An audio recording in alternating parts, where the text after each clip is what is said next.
Welcome, friends, fiends, and fans of the obscene to another Red Death Mask stream. Today, we are doing something entirely ordinary for this channel, but also kind of special because today we have all pretty much brand new authors. One we read last week, that was Chaser B 1997. They reached out to me in a DM on Reddit. And I've always said this, I'm not above flattery or just general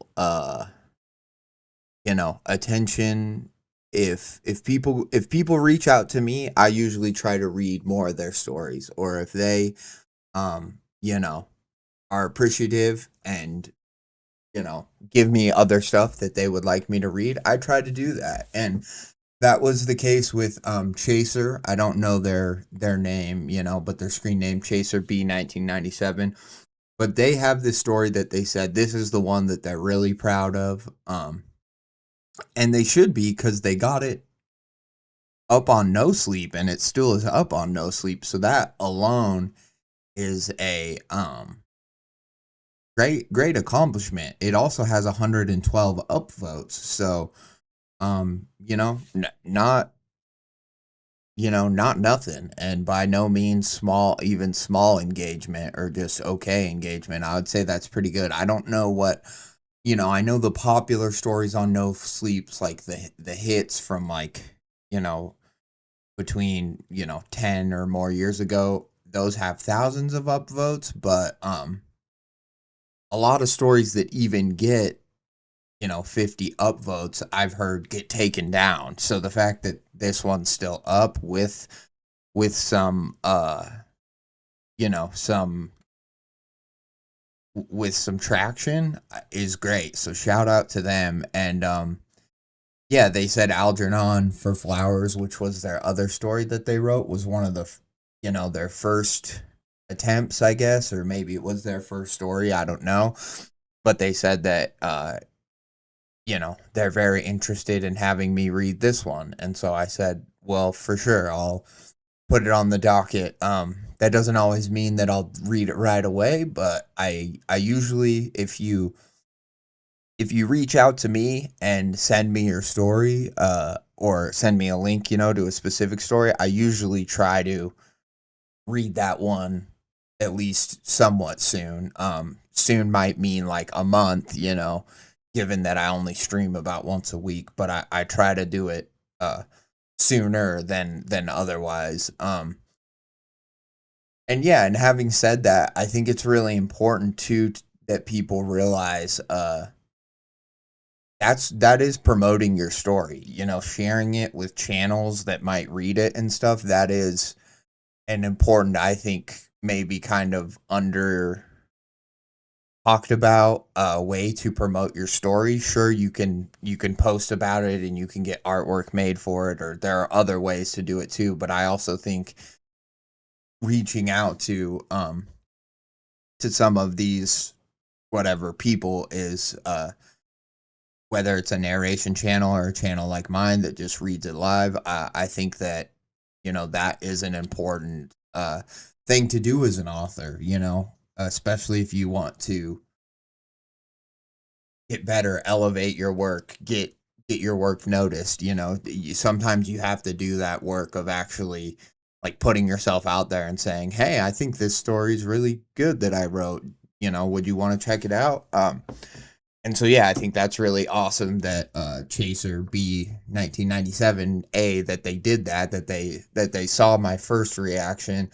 And then rather than just say, oh, cool, thanks, they said, well, that was one of my first stabs at it. If you really want to see something I'm really proud of, check this one out. I think that that's awesome. So shout out to them. And shout out to all the other authors whose stories I'm going to read today. I'm going to shout them all out. And then I got a couple things I want to talk about before we start in on Snowblind. The next story up is my town has a food drive every year called Help Feed Bobby, from Treyblowski. Uh, Great title. I'm very interested in this story. I think this is a great combination of one of these Reddit titles that tells you what the story's going to be about. That's like, I worked at a blah blah blah shop and this thing happened. But this title does a very good job of what I think more titles like this need to do, which is, I'm going to give some advice here early to just titling your stories as a writer, is if you have that long, like, descriptive title where it's giving stuff away that's within the story, I think it needs to, as many questions as it answers, it needs to leave even more questions in the reader's mind. So my town has a food drive every year called Help Feed Bobby. I think does that. I think it it yes, we get a sense that, like, oh, okay, maybe there's like a creepy, sloth from the Goonies type creature living somewhere that people have to help feed, or maybe there's like an entity that the town worships that they have to feed. We don't know yet. But already it's got my mind running in a bunch of different directions, as opposed to some titles that I think just kind of tell you what the story is going to be about almost all the way. Like a lot of the ones that I see are like, I went to the woods to look for ghosts, or to do X, which I think already you're giving a lot away by saying, I went to the woods to do this thing, and then I found a werewolf, a witch, a whatever. I think just leave it at, like, I went to the woods, or in the woods we found a werewolf. Like, it doesn't need to be, this is why I went to a place, and then this is this other thing that happened. Because while that might get some people interested in actually clicking on your story and reading it, I don't think it gets the scrollers nearly interested enough in actually where your story could be going. The best thing you could do is have them asking questions to the point where they're like, well, I'll just start skimming it. And if you got them to at least click on your story and start skimming it, you've already won a huge battle in terms of, like, engagement and readership, right? So yeah, I wanted to say that, and that I like this title. I think it does a good job of walking that line between, like, a typical Reddit creepypasta title and then also leaving that mystery out there. So shout out to you, Treyblowski. Now, next we have Project Genesis. Again, already from an official narrator, which great name. And it's already it's one of those titles. It's more like, sounds like what could be a title of a book. And already we know on this channel that I tend to like that more. What's up, Sam? Sorry, I don't think I said hi to you, but I did see your message. Thank you for tuning in. But Project Genesis, already interesting. And then it's kind of got these, like, I don't know. I mean, it's some type of artwork that I think they made for the story, but so I'm getting a sense that maybe we're going to have some sort of a robot entity person, that's the vibe I'm getting from this artwork that I assume they made. I don't know. Like, here we see a hand in it, like they're zooming in to make it, so maybe that's what they're trying to show. I don't know. But yeah, that's from an official narrator. And then I've got 2 more stories in the lineup that I don't know if we're going to get to, but certainly we might, so, and they are called, and I probably will get to them at some point. So they are called, this is kind of what I was talking about in those typical, I went on a ghost hunting trip to look for a witch. I found her. Again, I'm not saying it's the worst title ever. I'm just saying, like, you're already giving you're already giving away that, you know, this person is some sort of paranormal investigator, ghost hunter, and they went on a trip and they found a witch. So for better or for worse, you know, you've told people what your story is about. Now maybe that interests a lot of people and it gets them to click on it, or maybe it doesn't. So I think, you know, it's something to think about when you do this type of title. This is another kind of that I bought a hearse and unknowingly accepted a job, the Hearse Drivers Contract. Now to me, I'm kind of like, okay, that's a little more interesting, because it tells us that, like, oh, just him buying this hearse, maybe supernaturally or maybe otherwise, like, it sort of it makes it so that he's gonna have to do something, whether that's like driving dead bodies or maybe like ghosts and spirits. We don't know.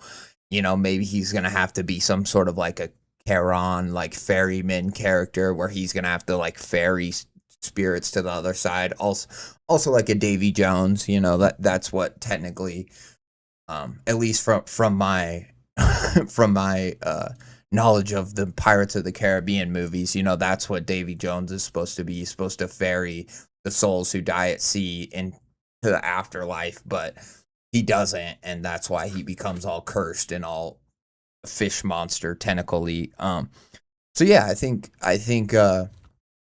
all these stories sound great. You know, like I said, we have the first three that we're definitely gonna try to get to, and then hopefully we can get to these other ones too. But that's what's on the docket today.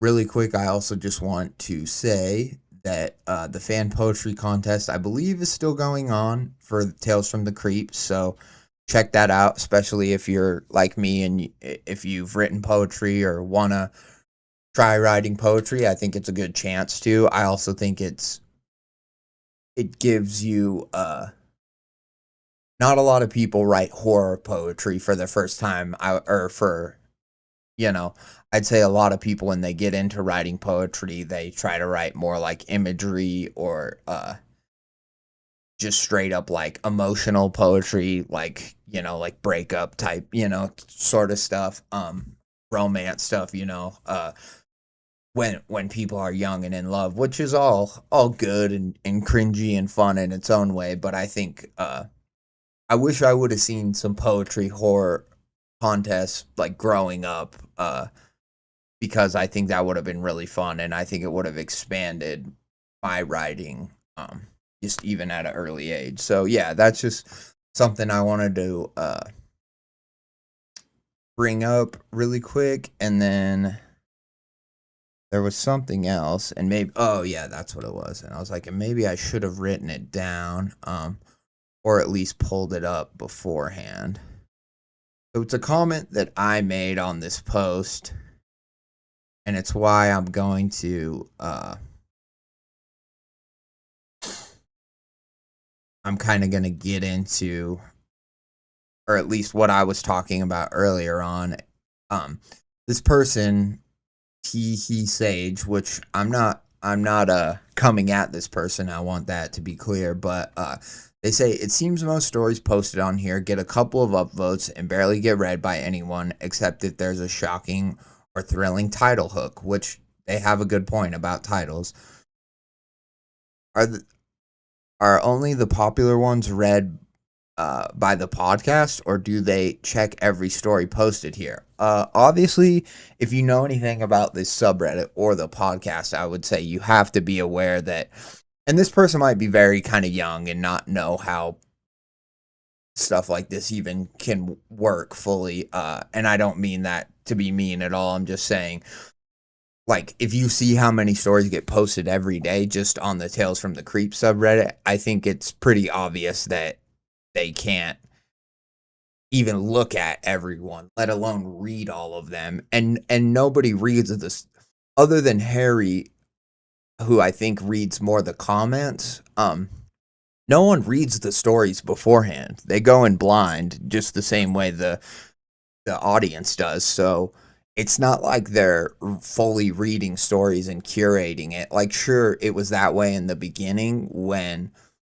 they had a lot more classics to go to, and that was just true that Isaiah had read them in the past or had like listened to them, but that certainly isn't true for the fan stories, the new stories, you know what I mean? So um yeah, I'm just saying it's something good to point out. And then I saw a CREEPCAST submission subreddit, but I'm not sure if that's still running. Yeah, it's not, as far as I know, it's not fully still running because of Tales from the Creep, but I think it's important to know that there are still a lot of places to post stories and maybe get them read, whether that's just by other people online, you know, like a No Sleep or like a, you know, Deep Night Society, just horror subreddit, creepypasta subreddit, or there's, you know, CREEPCAST isn't the only game in town in terms of channels or people that might like feature or read your story. There's a lot. And so I just said, and I kind of started out, it was stream of consciousness, this kind of post, but I was like, not to mention the anxiety-pilled podcast, Mesoscale podcast, and other YouTube channels like Brain Dead, aka Sully the Skelly, and yes, even me, RedDeathMask, and also like Harold Sleeper, who I don't know if he's posted it in a while, but that doesn't matter. My point is there are other people who read these stories, and I shared the link to the ones that I mentioned, including my own link. But I make this point down here that I was like, the more you participate and engage with the community, the more the community engages with you, which I not only believe, like I know to be somewhat factual in terms of the people that have either gotten featured on CREEPCAST or just, it takes persistence and it takes actually being in the community and reading other people's stories and working on your writing. Like, I think that's, if you really want to get featured on CREEPCAST, I genuinely think that's the best way, is to just be active in these communities and be writing and posting stories somewhat regularly. It doesn't have to be all the time. You know, I know some people are like, it's crazy the amount of stories they post. And I think, well, that's great. I don't think that like needs to be what you should aspire to. I think, like, you know, posting a few stories even like every 6 months or a year, I think is great. And then in the meantime, read other people's stories and, you know, work on ideas with people, talk about ideas with other writers, stuff like that, you know, can be really helpful. And then I go on to say, also, you still have to promote your stories, whether that's entering them in the contests that different subreddits do, like Mesoscale and anxietypilled have their own subreddits, I think, with contests maybe, as well as the Tales from the Creeps, as well as just other writing subreddits. A lot of them have contests, doing read for read, reaching out to people in Discord and other places for feedback. It's true, if you just post one story and then lurk, odds are low it will get traction.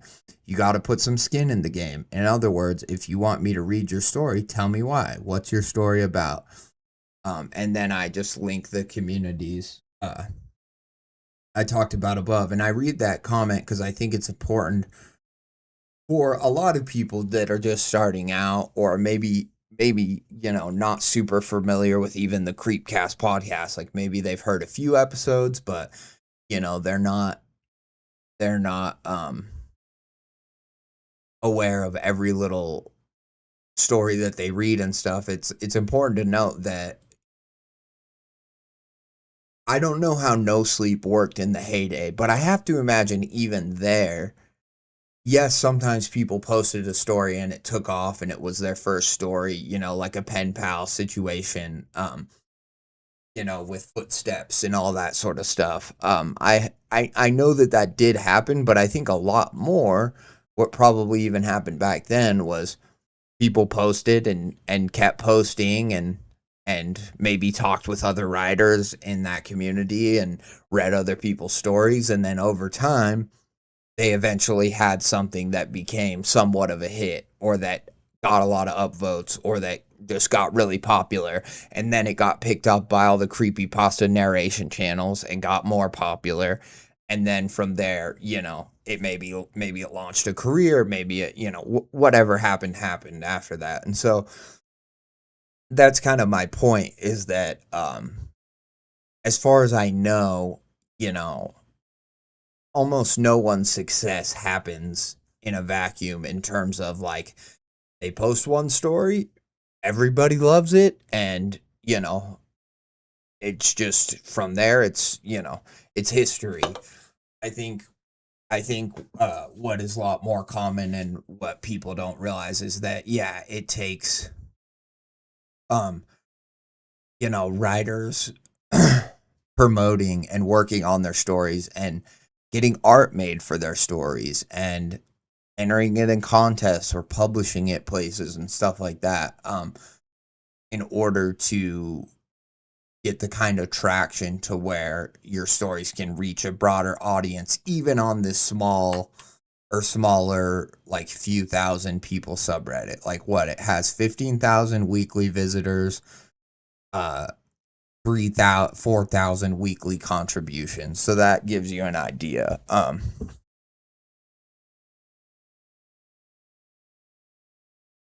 But yeah, I just think that that's important to mention, because they can't all be hits right away, and they can't all be I don't want people to get discouraged when they put themselves out there, write that first story, and then it only gets 2 upvotes or no upvotes. That's super, super common. And that doesn't mean that your story was bad, or even your title was bad, or anything like that. All that means is you're a brand new face or a brand new screen name to people. Whatever people were happen to be scrolling when you posted it, which that's another question, is when did you post it? The people that happen to be scrolling the subreddit when you posted it just didn't click on it or didn't read it, and that's not that doesn't mean that your story or even your title was bad or anything. It's some of it is chance and some of it is luck, and that is a big part of starting out, is putting yourself out there enough to get lucky. That's the issue, is that a lot of people don't ever stick with something, and I'm talking about anything now, whether that's like music or just like any sort of thing, artistic endeavor, where they don't like put themselves out there enough to even get lucky or get noticed. So yeah, I think that's important to maybe remind people or clarify for some people. And yeah, and just participate in the community. Read other people's story, and I guarantee you those people will be thankful that you read their story and commented on it, or talk to them about it, message them about it. And I guarantee you that because you did that, they will want to read your story. I see it all the time. I see friendships get made. I see people working on projects together, all sorts of stuff. So just don't get discouraged. If anything, be encouraged to just be dive into the community more. So yeah, that's all I kind of wanted to say about that. I wanted to talk about that just kind of briefly here at the beginning, but wow, I just got really hot. I don't know if it's just I'm probably having menopause or something. Maybe it's just the extra shirt I was wearing, or maybe it's the days getting hotter. It's been kind of overcast here, and so it hasn't been as hot as it normally is, but maybe it's just the afternoon and the heat is really sinking in. But anyway, so yeah, that's all I kind of wanted to say about that. I also wanted to say real quick, shout out to Devil's Den, which is a multi-part story that I will be reading at some point again. Probably not on this stream because we have so many stories lined up, but who knows? But yeah, just go shout out to it. I think we've read through part 5 now, and so yeah, it's just It's a good story. It's basically novel length, so go into it. If you're gonna read it, go into that knowing that you're probably gonna, it's not going to be a one and done sort of a thing. You're going to need to read through the parts to really get a feel for it. But I've really enjoyed the ride thus far, and we're getting close. I spoke with the author, and they said that like part 8 is kind of like the first act, and after that is when it really starts to pick up in terms of the pacing. And so we're almost there, just in terms of my streams where I've been reading it. So when you dive into a series like this, you got to be prepared to commit the time and to yeah, just it's different. There's a reason why some people love just the short story formula, because you don't need to come back to it. You don't need to dive in super deep and live with these characters for a while. A novel's completely different, So just be aware of that too. I see a lot of people starting with novel length stories when I think as a writer, it helps a lot more to start from a shorter place, at least for me. Because, yeah, I have those novels that I've been working on, since I was a teenager too, and that you know, I have outlines and stuff for, but I barely even ever really worked on them, but they're always just kicking around in the back of my mind. But um, yeah, I have stuff that's more pressing that I want to finish first. That's maybe not as ambitious. Which, by all means, if you have a story that you're super fired up about, be ambitious and just write that story. You don't have to worry about that. If the words are coming to you and you're able to find the time to sit down and write it, do that. But for me, it was like it's more of just this, white whale thing that's in the background that I can't quite slay yet, and I think it's because I just need to get better at telling some other maybe less personal stories before I really tackle something like that. So yeah, but anyways, that's enough rambling, schmambling from me. Yeah, so this will be Snowblind by Chaser B 1997. Like I said, we read them on the last stream. Uh, I look forward to checking out this story. I think it's gonna be uh I think it's gonna be good. I mean Algernon for Flowers was good. It was very interesting. But yeah, I think with a title like Snowblind, we're definitely in for some winter horror, maybe some sort of isolationist, stuck in a cabin or stuck at a campground, something like that. And yeah, and I like that. I'm very curious to see where it goes from there. Uh, all right. Let's see. No, we're not doing music anymore, although that is gonna kind of bug me. No, I'm not. Unless somebody can give me right something that's basically in the tone and style of Max Anson's Hours, but that goes on for 4 hours and doesn't repeat, or 5 or 6 hours. Yeah, I'm doing no music for a while, and hopefully it doesn't turn too many people off. I know some of my older streams that seem to have some more views, I was doing music, so I don't know, maybe people can let me know in the comments if you need background music while I read. I will attempt to work on that.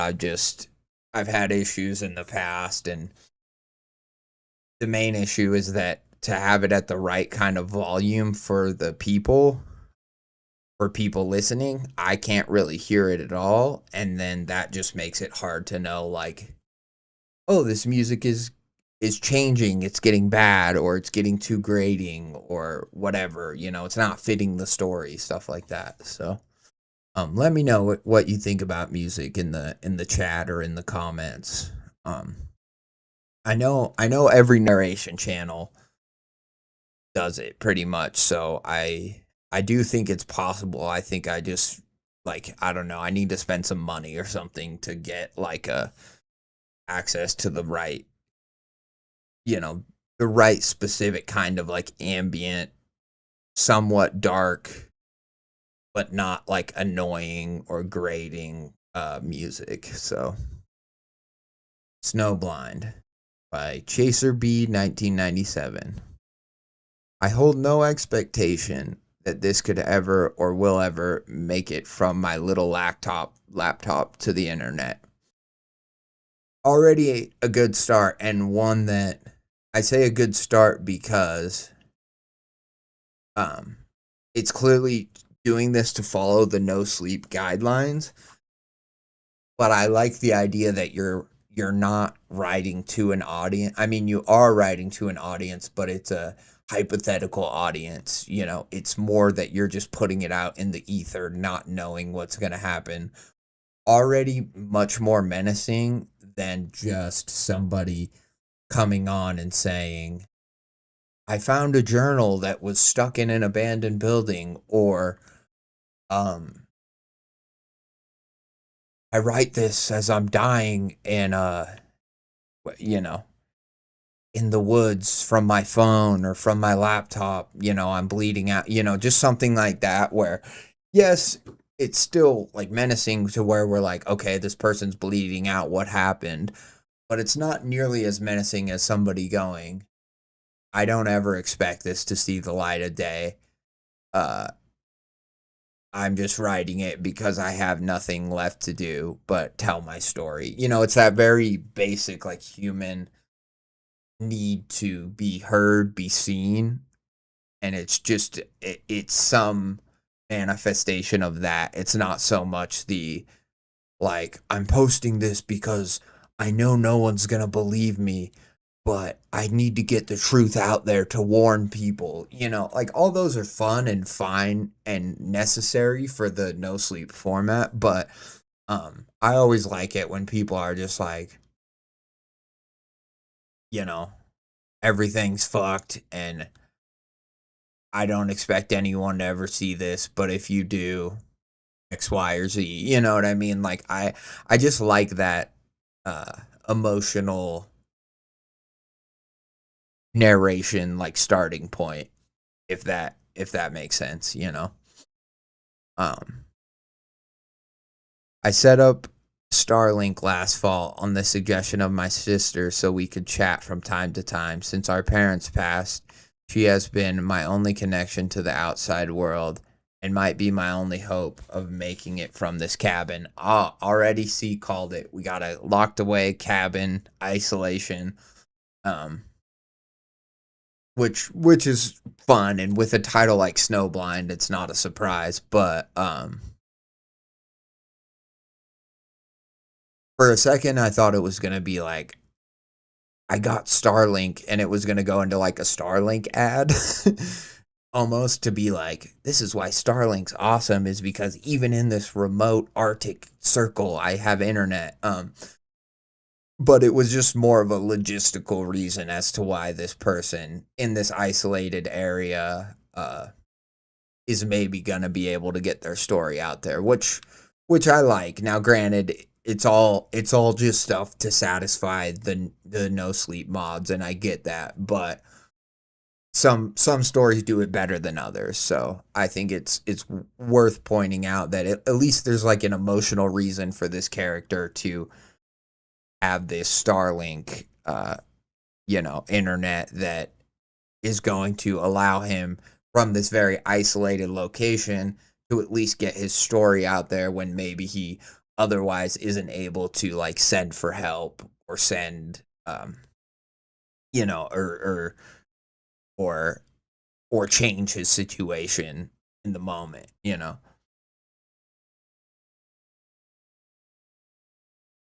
So as I write this for her, I figure that it can't hurt my situation to post this here. So to those reading, if you feel compelled to help, just make sure you don't get yourself killed. Interesting. If you have never glanced upon snow speckled hills, pockmarked by trees littered with log fallen leaves, then you would never know how bright it is. Snow blindness was and is a problem on the cold winter or windy days here. Uh, the sun bounces off the stark whiteness of the world and catches your eye. Air long sits stripped of any moisture burns the back of your throat. Many cough, and if you live where I live, you know you shouldn't. It only irritates your throat worse. Interesting. I didn't know that about like cold weather. I mean, obviously I've seen in movies and stuff where people are in the like elements or cold for a long time and their voice gets like raspy or they but I just always assumed that was like from being tired. I didn't know that actually like in cold weather, even if you feel yourself wanting to cough, you shouldn't. I know that coughing usually leads to more coughing. I I get that, but I guess I didn't like contextualize it to know that, you're out in the elements, like you shouldn't, you know. I've seen how people get all sunburnt too in cold, their faces are always red from the cold, but also they're just like burnt. And so I'd known that like yeah, you still burn in the cold and you still I've heard of snow blindness before, but I guess hearing like all these kind of effects of this climate, I just find it interesting. I feel like I'm learning a little bit, which is good for like survivalist horror. It should ultimately be it should feel real. The stakes and the the the killers, so to speak, should be nature first always for survival horror, like cuz for survival horror, because ultimately that's what ends up killing most people. Yes, later you're going to introduce a monster or whatever, but that very relatable fear of the elements, you know, taking you just makes your story like approachable, and so I like that. It only irritates your throat worse. The sun dips early in the evening, as if to show uh, as if to show that snow not only brightens the day, but lights the night as well. Moonbeams cast shadows,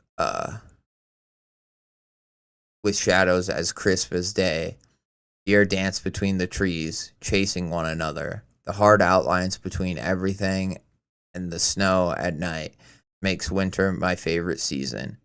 There are no gray areas when the world turns black and white. Ah, I like that. That gives us some insight to our character, but it's also just like a cool way of describing the winter.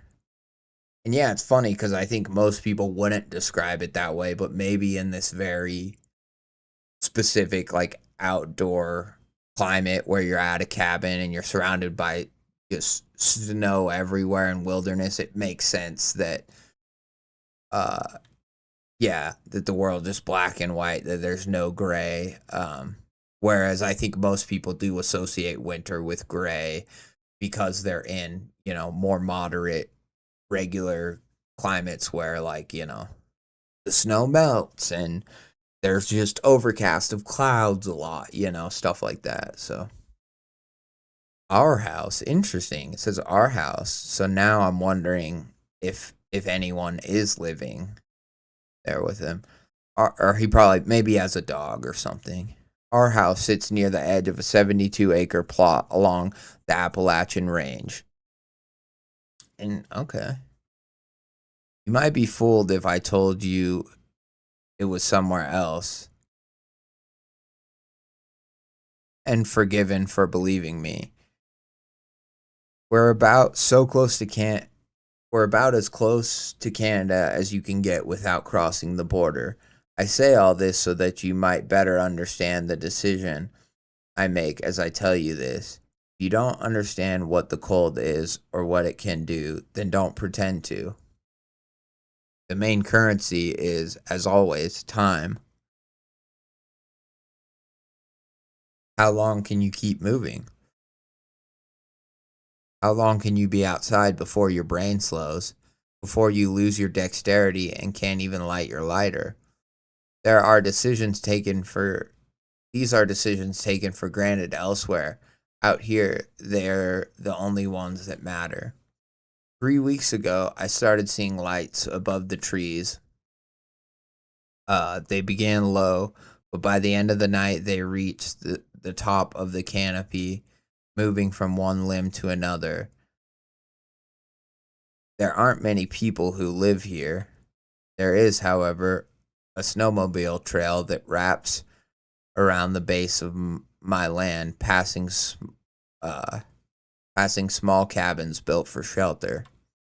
I watched the lights with my golden retriever, Cooper. Ah, see, there's the dog, as the stove cracked behind me. First one, then two, sometimes as many as 5, moving through the treetops. What do you think they are? I asked him. He gave me a look that meant I was asking too much. I had to go into town for fuel. I figured it might be worth making it a 2-day trip. I could pull a sled with my snowshoes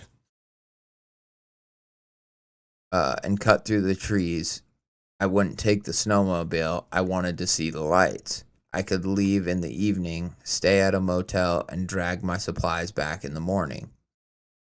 I left as the sun had just began its nightly ritual of casting long shadows through the trees. Okay, pause right here. I am kind of curious about the whole walking thing. I think there's a reason narratively for why he's making it a walking trip. Obviously, but the whole idea of like I could leave in the evening, stay at a motel, and drag my supplies back in the morning. So I guess it doesn't take that long to get to town because he's like, if I'm leaving in the evening and going to get there and stay at a motel. So maybe the town, so to speak, isn't that far away. He just kind of lives on the outskirts, in a cabin, which kind of makes sense. But then he's got to drag his supplies back in the morning. And to me, that just sounds unnecessarily. I don't know. Maybe he can take the dog on the snowmobile. I don't know. But I'm like, wouldn't you want the snowmobile to drag it back? Isn't it going to be like way harder to drag? It seems like in a snowmobile, you could definitely drag stuff. Maybe I'm wrong about that, but I don't know. Maybe he'll explain it more, but I'm like, if it's a short enough trip to where even with all this cold, as you just stated before, is super brutal. If it's still a short enough trip to where you can leave in the night and walk there, and then stay at a motel that same night. Well, he said 2-day trip, so.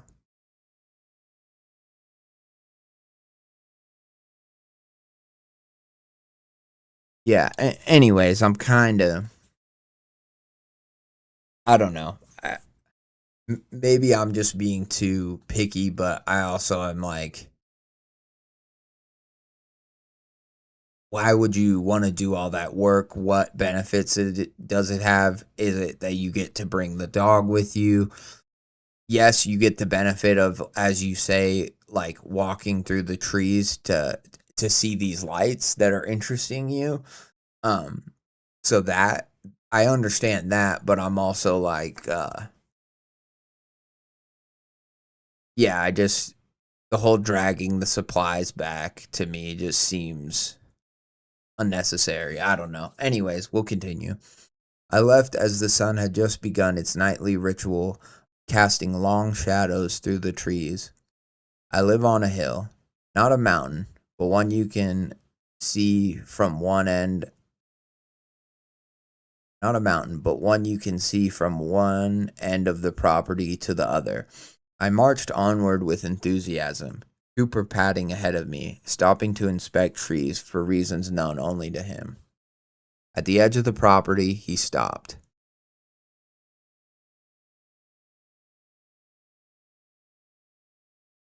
He stared down the trail. There's little doubt he can hear snowmobiles miles before I do, but as I turned left toward town, he began to growl in a way he had never done before. Low, with a frantic menace that spun me back around, as I was sure it had to be coming from a much larger animal. His hackles rose. He backpedaled, looking up. I did as well, and I blinked tears out of my eyes as I tried to make out the outlines against the setting sun. Clumps of leaves lay in 3 branches, and some shifted in the wind. Squirrel nests, and some branches that just never noticed the season changed. I tugged his leash, and he snapped out of it, just spooked by the movement, clearly, but every few steps he looked back. So did I. Interesting. So the thing about a tree who hadn't noticed the seasons change, that leads me to believe that there's a lot of, in addition to just the squirrel nest, which it makes sense why those would be there, but the tree has a lot of leaves still on it, or maybe like pine needles. We don't know fully what type of tree it is. And so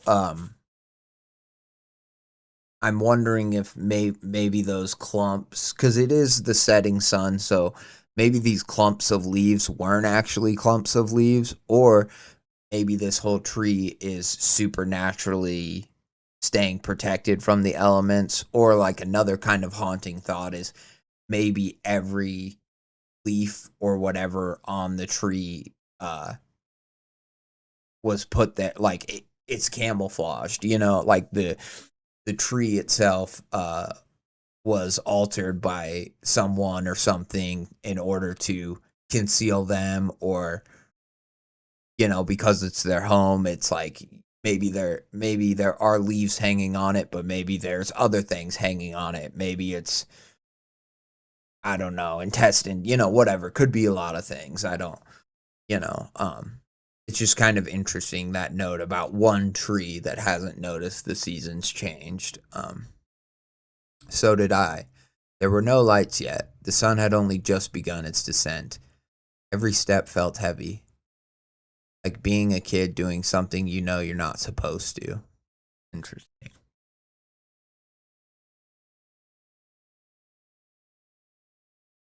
As a kid, I guess it's true that maybe your steps do feel heavy as a kid when you're doing something you're not supposed to. But this is not a critique of the writing. I think that this phrase, or this expression, or analogy works well here. But I as a kid, I always felt like my steps felt lighter when I was doing something I would tiptoe, you know what I mean? And maybe that's true, that my steps felt heavy, so I would walk lighter. But that was always my experience. That's like doing something you're not supposed to. You're extra like, on your tiptoes, ready to run, excited and scared, and all at the same time. Not that really matters. I just, and I'm sure if you're trudging through the snow, your steps would feel heavy. You would be tired, all that stuff. So I think it makes sense, and it's a good like simile or whatever. But yeah, it just goes to show how a good simile in a story like this can really get you thinking. At least it gets me thinking, because I've never heard that like description for steps feeling heavy. I've heard of people say like my steps felt heavy, like I was walking through the snow in a situation where they weren't, or my steps felt heavy like I was drunk, or I was drugged, or there's all sorts of ways to do that. But I like the hearkening back to childhood, like a kid doing something that you're not supposed to. I think that it's clever, and then also I think that it makes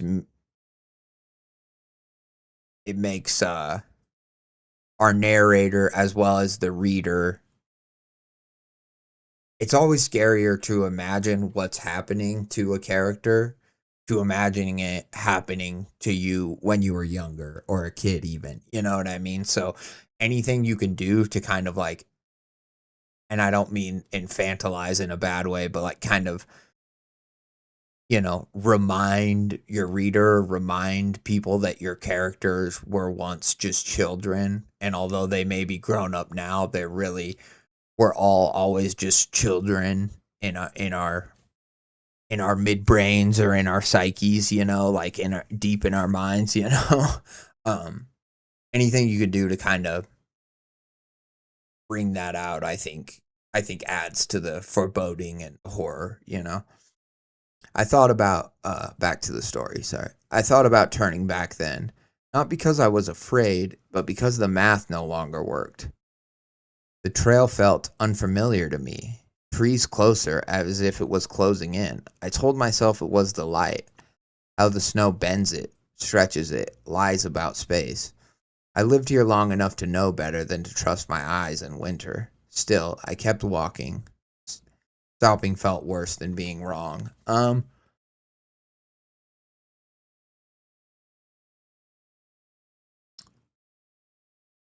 Yeah, I don't know. I mean, granted, in every horror story, there's always points where they're like, I should have done this, but instead I did this.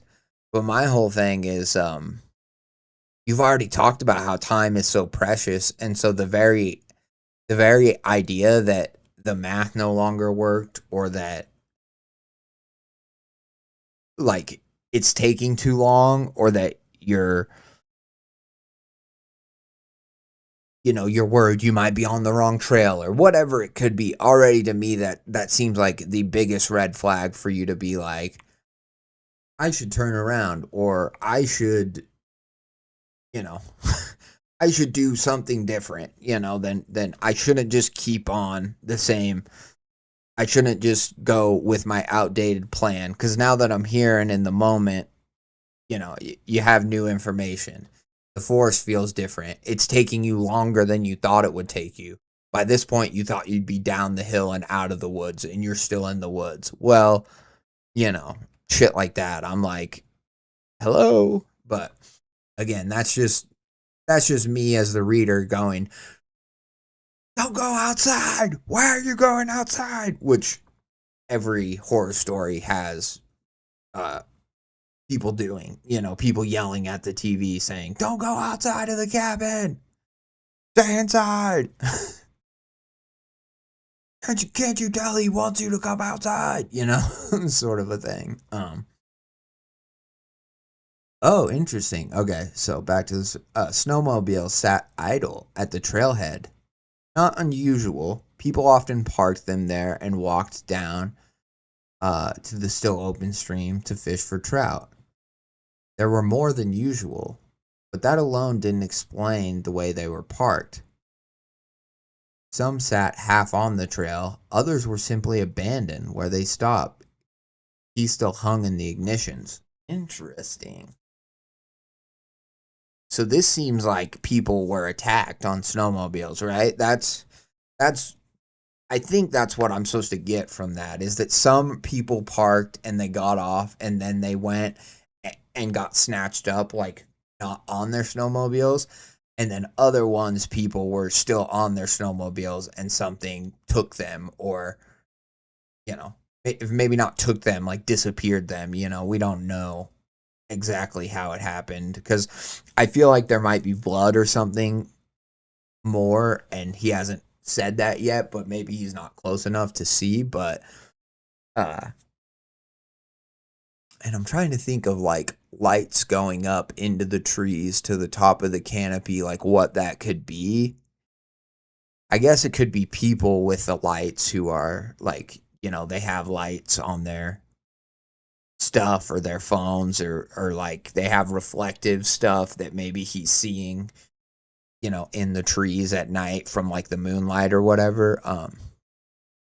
But interesting.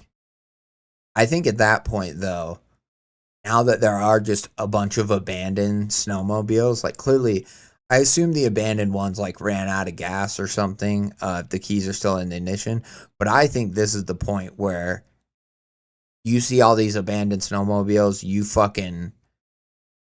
either hightail it out of there or you get on one of the snowmobiles and either drive in the opposite like in the direction you were going into town, or you get the fuck out of there fast. You fucking strap your dog to your lap and you fucking hightail it out of there on the snowmobile is what I would be thinking about doing. But the wind pressed against my back. Its slender fingers crept up my spine and settled at the base of my neck.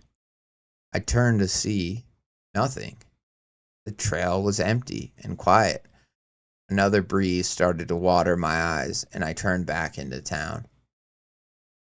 I kind of like this mention, too, of the watering eyes. I think it shows that a lot of thought was put into the story, because not only is it talking about, like, your breath fogging up your sight or something, but the whole idea of, like, the breeze and the cold breeze making your eyes water.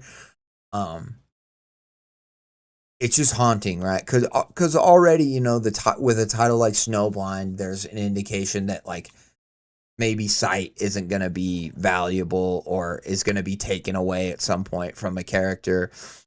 But already we're finding ways that their vision, whether it's from the darkness or like, how it says like the forest can trick your eyes or whatever, all these things. And now it's just like straight up water in your eyes too, from these cold breezes, like that make it hard to see again. So it's just another way on top of it that it's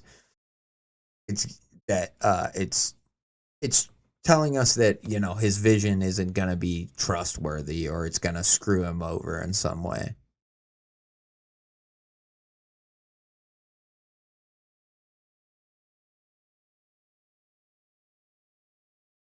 Another breeze started to water my eyes, and I turned back into the town.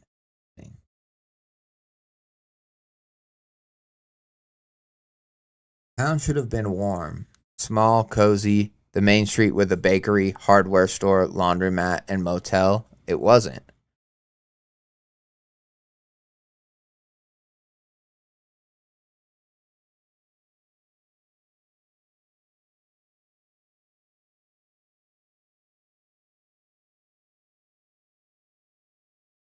So this is at the trailhead. So just the whole idea that he said turn back into town made it sound like, to me, he was coming from the town, but it sounds like, he would, but then he explained earlier that he's walking into town. So maybe instead of into the town, toward the town might be less confusing. Just a small note though. I don't think it's that confusing. Uh a motel. It wasn't. Cars sat abandoned, half buried, as if winter itself had claimed them. Snowdrifts covered the streets, announcing the plows had not come in at least a week. I grabbed Cooper by the collar and turned him away. Come on, Coop. We've got work to do. The gas station was worse. Where there should have been a cluster of snowmobiles and people fueling up, there were only the skeletal frames of the pumps burned out. Interesting. So the pumps were lit on fire, which already means people would have trouble leaving. That leads me to believe that maybe there was like a riot or panic and it caused something to happen where the shit got caught on fire, or whatever has killed these people in the town or disappeared them and hunted them is intelligent. It knew, if it targets the gas station first, that people aren't going to be able to leave. or at least get far if they do leave, you know. I felt panic rise, but I forced it down. We still needed fuel. The motel would have backup generators, reserve tanks, maybe even a maintenance snowmobile. With any luck, someone to explain what the hell had happened. The motel doors were choked with snow, but opened freely enough.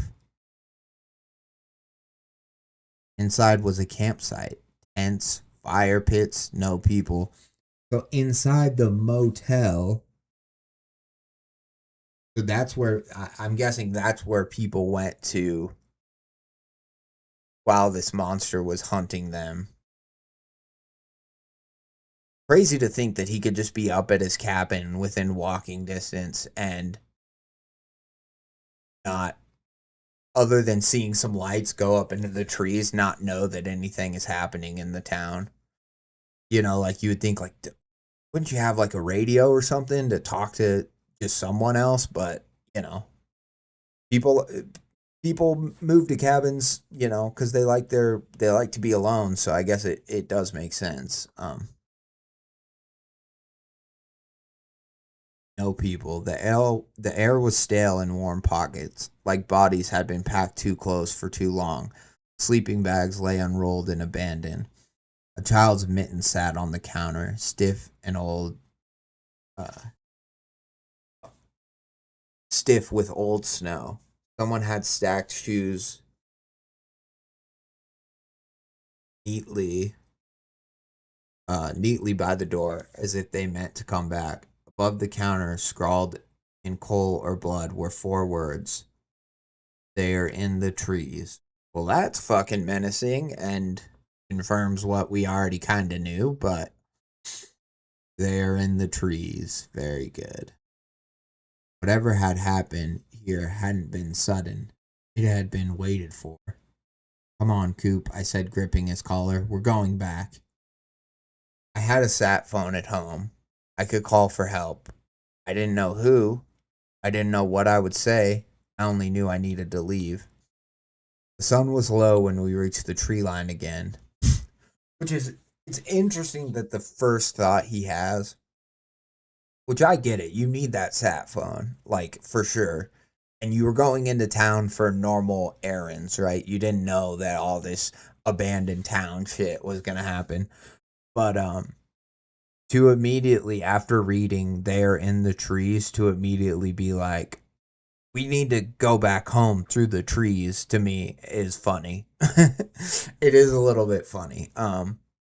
Again, it doesn't take me, it's not so, like, you know, foolhardy that it takes me out of the story, but it is just something I think about.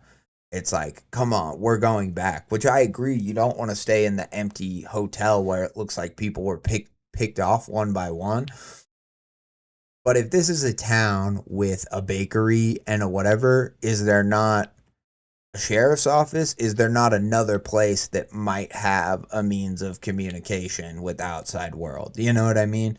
Because that's what I would think. I would think stay out of the trees, because that's the one message people bothered to leave you, is that's where they are.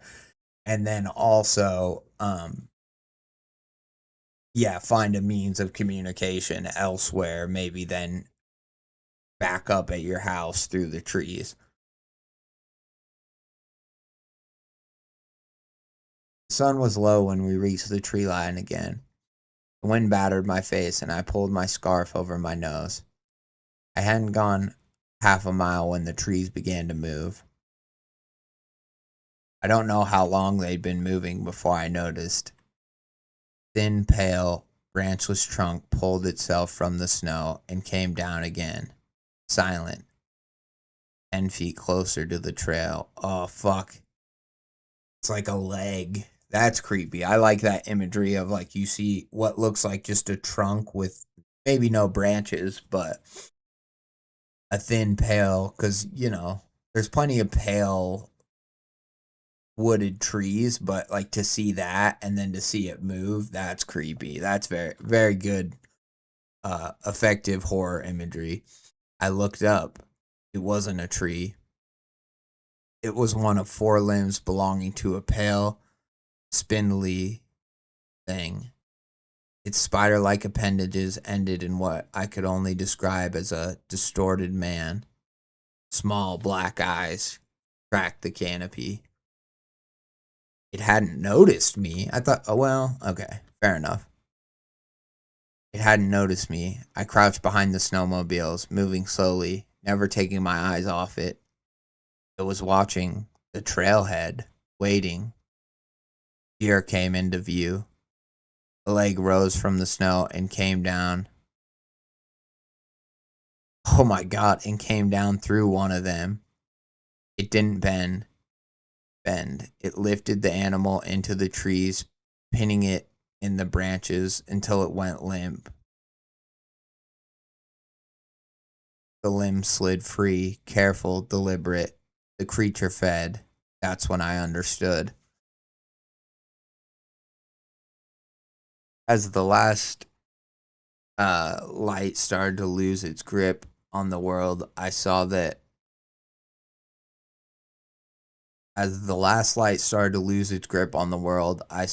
that what I had mistaken as leaves, squirrel nests, and holdouts from a warmer time were anything but. Bits of winter gear, pieces of people hanging in the canopy like berries waiting to be plucked. I kind of called that. I'm calling bear trap on that one. Because yeah, I think the story did a good job of making you think that like, oh, he did just see leaves on the tree. But I could also tell that I'm like, just leaves being on one tree doesn't make sense, unless something is taking, you know, leaves or something that looks like leaves and putting it on there. And to see that these creatures are basically like have these like lance type things to where they just like step or they just move their arm and they just like lance somebody like through the chest, whatever, completely pick them up and just impale them into the tree or into like branches on the tree and just leave them there for later or to eat in that moment. Like that's awesome. I love that. I love the way that that's even described. And I love the way that it's hinted at earlier, albeit in not a super obvious way. I think it's well done. Bits of winter gear, pieces of people hanging in the canopy like berries waiting to be plucked. As it fed, its abdomen began to glow, bright as a star. Another shape stepped from the trees, then another. That's interesting. I didn't know it was the creatures glowing. I assumed it was just lights that people had being carried up into the trees, I didn't breathe. My fingers dug into Cooper's collar through my gloves, begging him not to make a sound. We moved together, slow and careful, stepping where the snow looked softest. I stopped watching them and watched the ground instead. I was gonna say that, Harvey. That's a good point. The ritual, the creature in the ritual, the bastard son of Loki, whatever, with like the human, whatever looking thing that's like its face, but then it's really just this giant, like fucking ear type monster. Super cool. And these, granted, they're a little bit more like Slender Man-y, in terms of just really tall, like it says spider-like limbs that don't bend, but they like super tall legs and arms, pale limbs that like don't bend. But what I like about it, even though, yes, we've seen the extra tall man like archetype before, what I like about it is what it does with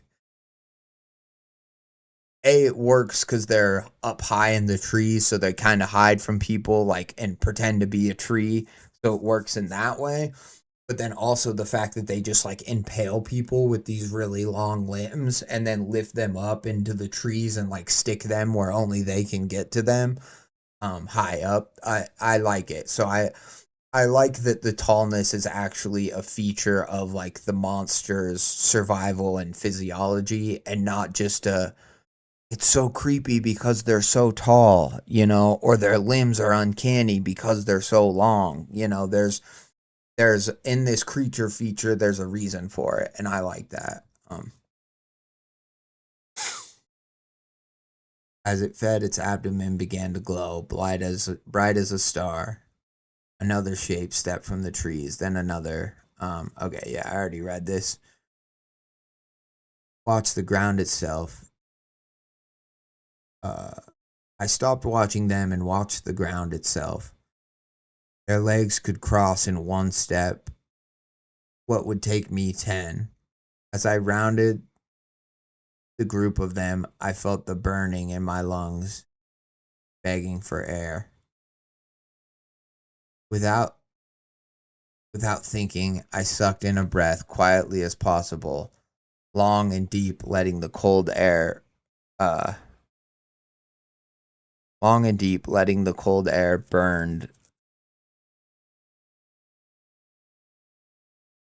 I think it's just supposed to be burn the back of my throat, not burned, but long and deep, letting the cold air burned the back of my throat. So a little typo here, but not a big deal. All the way down, I coughed. The sound burst from me before I could stop it. They froze. Nothing moved. Not the trees, not the snow. Even the wind seemed to pull back, as if it didn't want to be noticed. The first creature locked eyes with me. Small, black, insect-like jewels glittered in the creature's white face, now stained with gore. The light from the other creatures dimmed. One by one, each turned towards me and let their light go out. The forest went dark. I ran. I didn't look back. I made sure Cooper stayed ahead of me. I climbed the hill until my lungs burned and my legs failed. I slammed the door and collapsed inside the cabin. Well, he made it back, so I guess that's positive, but yeah. Curious about the light. Clearly they feed and it causes this light in their chest, which I think is interesting. And the whole black eyes thing, I am wondering if they are blind, but it says it kind of locked eyes with him, which makes me believe that maybe they're not blind. Although maybe he just felt like it locked eyes with him because it looked at him because he made a sound and knew where it was. So I'm just kind of curious. Yeah. And I get that this is somewhat isolated. But if there's a town, I mean, I guess not. It's probably a very isolated town. Everyone's driving snowmobiles and stuff up in the Appalachian Mountains near Canada. So they probably don't have cell phone service or good service, but yeah. I grabbed my sat phone from the third drawer down at my desk and held the power button. The amount of relief I felt collapsing through the doorway was palpable. The dread I felt watching the sat phone blink its dead battery sign was equal. I have no fuel to run the generator. I have two cords of wood left to heat my house and a week's worth of food. The only thing I have that does have power is this laptop and the solar panel I have set up to Starlink. I fear that too will soon be covered in snow and I'll lose my last connection to the world. As I write this, I know this very well could be the last thing that remains of me. The trees around the house have begun to shift. Eventually, I'll have to step outside. So I say again as a warning to anyone that deigns to play hero and try to come get me out of here. If you have never glanced upon the snow-speckled hills, pockmarked by trees littered with long fallen leaves, then you would never know how bright it is. Snow blindness was and is a real problem. It makes them harder to spot during the day. Air. long since stripped of any moisture, burns the back of my throat. Many cough, and if you live where I live, you know you shouldn't. They might hear you. Very good. That was great. That was fun. That was very well paced, very punchy, um, very like consistent in terms of the writing and the way stuff is described. And I like it felt to me like the narrator was an outdoorsman, you know what I mean? Um and uh and yeah, I really like this return to kind of, it's not straight up like the rules, but we could think of it that way, the way that some other uh the way that Stairs in the Woods ends with like, for God's sakes, don't go up them, don't whatever, the way that it kind of ends with that rule that they've heard repeated over and over to the different SARS officers about, like, don't worry about them. They're not a big deal, but just don't interact with them, don't go up them, to have a kind of similar sort of refrain where their air long since stripped of any moisture burns the back of your throat, many cough, and if you live where I live, you know you shouldn't. They might hear you.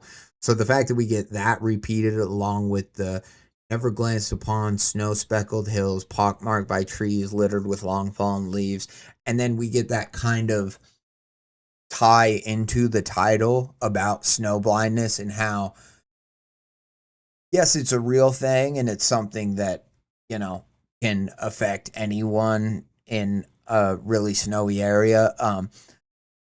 But that it has sort of a dual meaning about how these creatures being pale, and it actually makes them harder to see during the day and it makes them more dangerous. And so the snow blindness was and is a real problem. It makes them harder to spot during the day.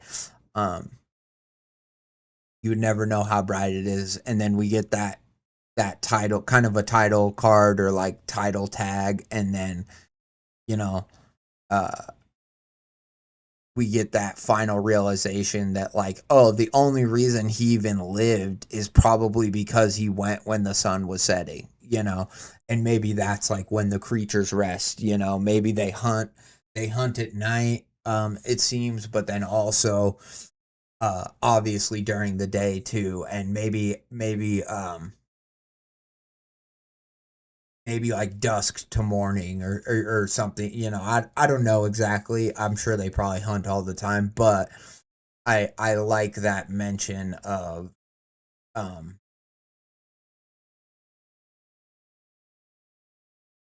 the snow blindness and the title coming back into play. I also think that you could say, like, well, he seemed like he escaped kind of easy. I could see that critique being levied for the story, but the way I see it is these things are kind of gorging themselves. They've literally eaten every person in the town, or every person that we know of.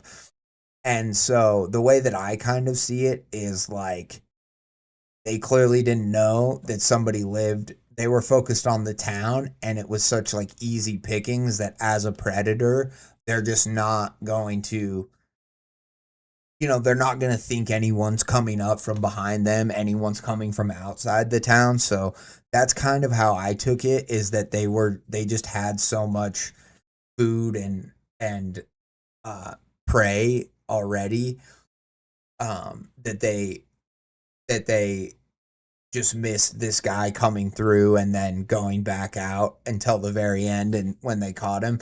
But I could see how some people would be like, he got away.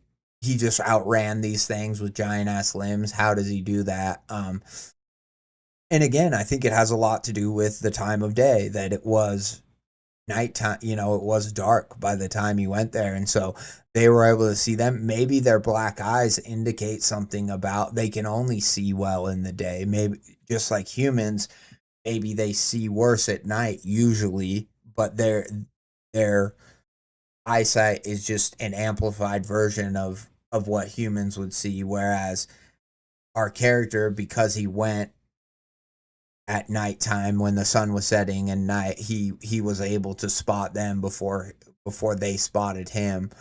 Um, because maybe that's another thing, is I think they might be not snowblind necessarily, especially if they hunt during the day. But they might have that might be, when their vision is at its best, whereas you know, it for a human it would be, the opposite. I mean, some people certainly see better at night, but overall, visibility is worse. So yeah, I like it. I think it's a really, I think, like the writer kind of said when he messaged me, I do think it's a story to be very proud of. I think this is almost like, this is pretty much, especially for a survival horror, this is pretty much everything I want in a short story. It gets it brings the mystery in quick. Like, what are these weird lights he's been seeing?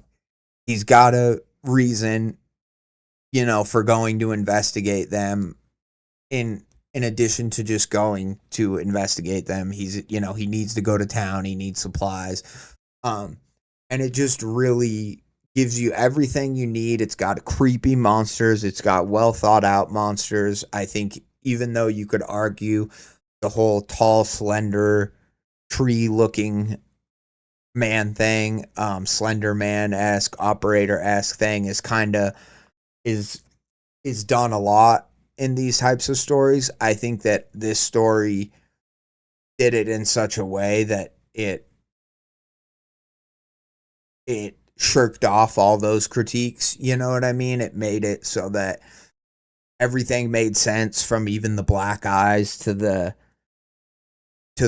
long pale limbs, and then even adding the extra mystery of like this glowing light. Like, what about them? Are they aliens? Are they, what about them causes them, when they feed, when they eat, to like light up? That's cool. That gives me kind of like a sci-fi. Like, if you had these creatures in a different type of story, in a different context, like in a sci-fi novel or horror, so to speak, what cool reason would there be why, when they eat humans or when they feed on deers or whatever, why do they brighten up? Do they get their energy similar to the way that humans get, power, or like vitamin D is like a source of nutrients for them?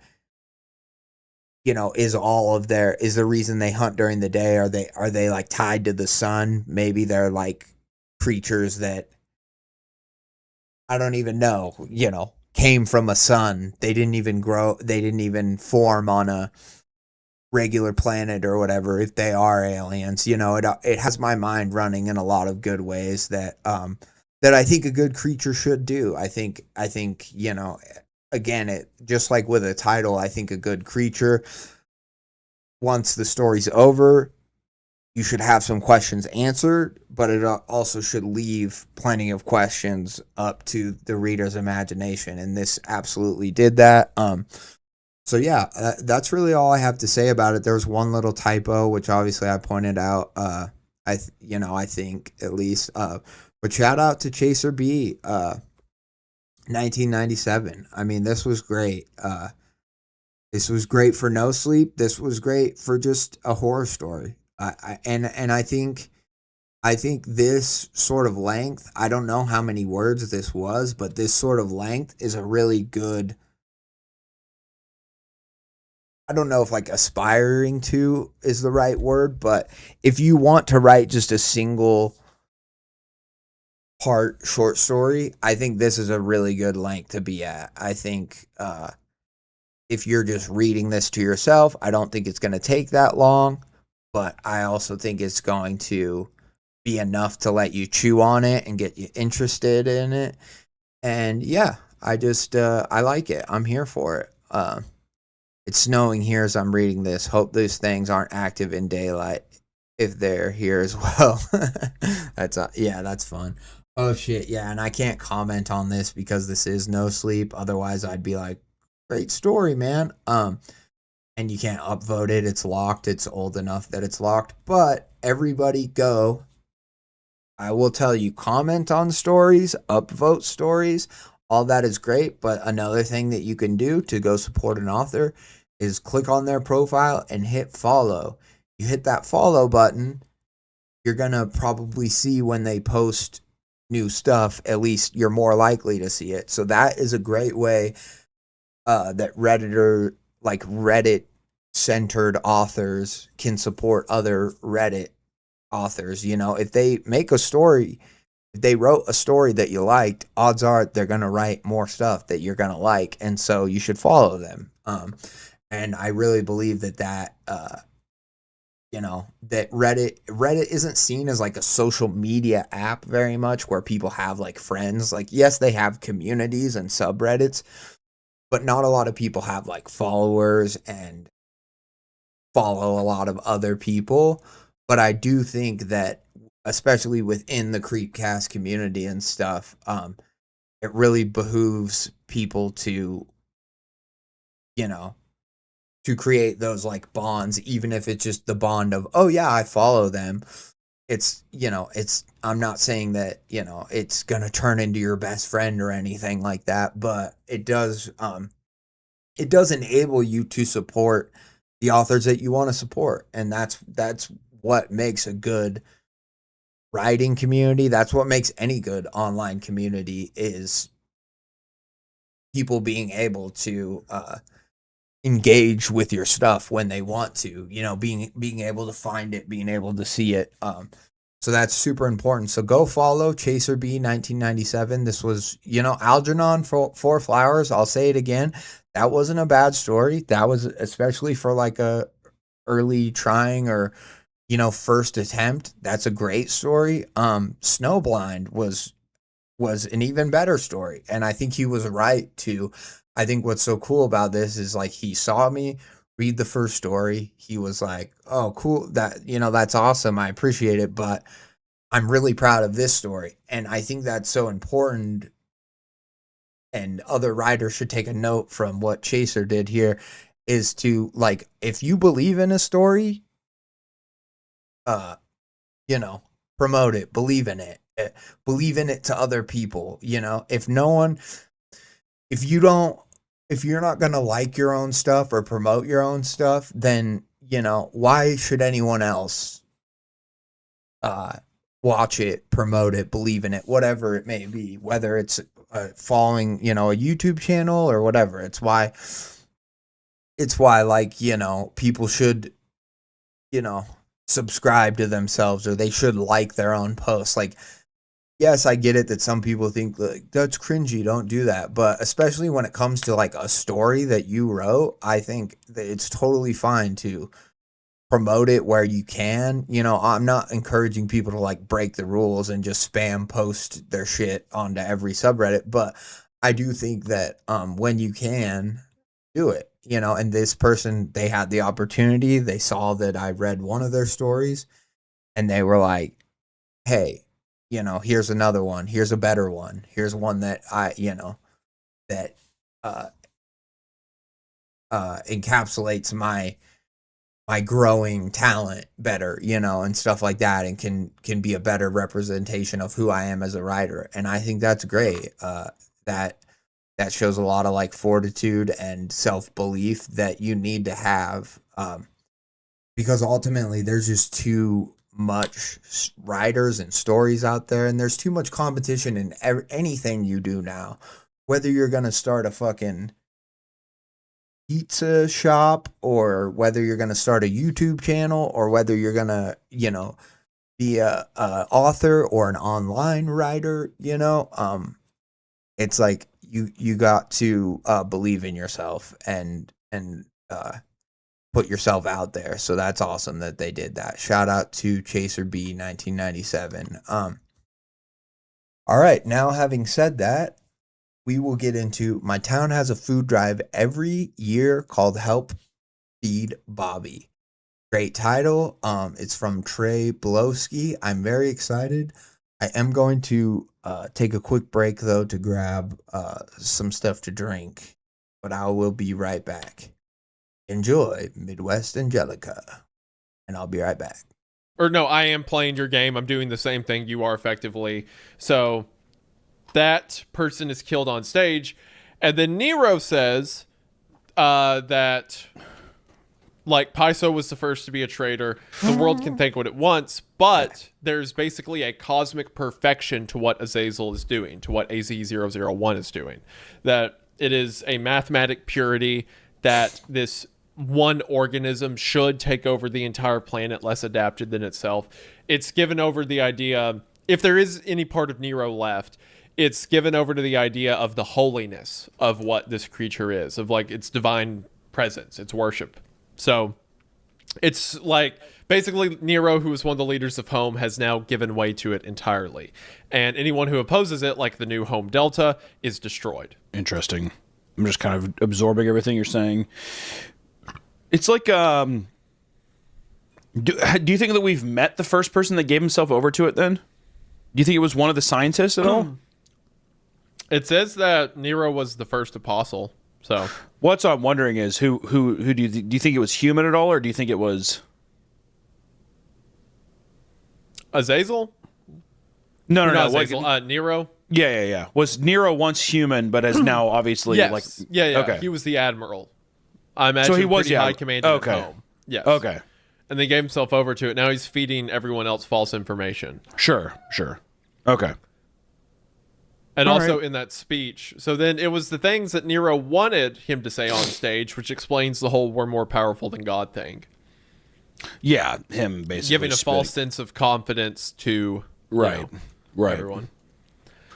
Okay. Nice. Okay, sick. Next up is Pause. No, I love the aesthetics, by the way. That shot of like the giant spider tick-looking thing holding up the spine and the helmet in the air, so good. Good. Super sick. Very makes me think of a lot of the like Phyrexian art in Magic the Gathering. Yeah. Phyrexian like lore and world plane stuff. That was a good pop culture reference. I like that one. Thank you. That's cute. Almost like Worm Coil Engine, one of my favorite artifact creatures. All right. You can keep going if you want. Yeah. No, I think I'll hold it. I don't want to burst out of the seams too mad. Description for this one. The tape was recorded by Kansas City resident Marcus Lucan in late May of 1999. This tape was found alongside another tape created by Lucan in June of 1999. All right.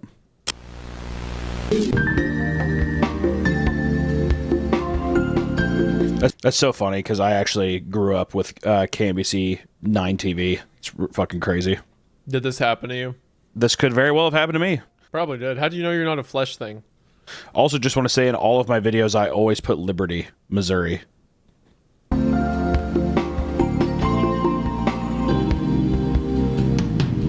This probably did happen to you. That explained a lot. All right. I'm back. Shout out to Liquid Death. I actually need to do a Liquid Death ad read right now. Murder your thirst with Liquid Death. No, I'm kidding.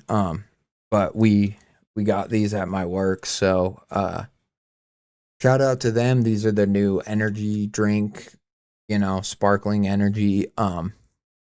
They call it a better for you energy drink. And I think arguably, they follow up on it. I think it's zero sugar, unextreme caffeine, 100 milligrams of caffeine.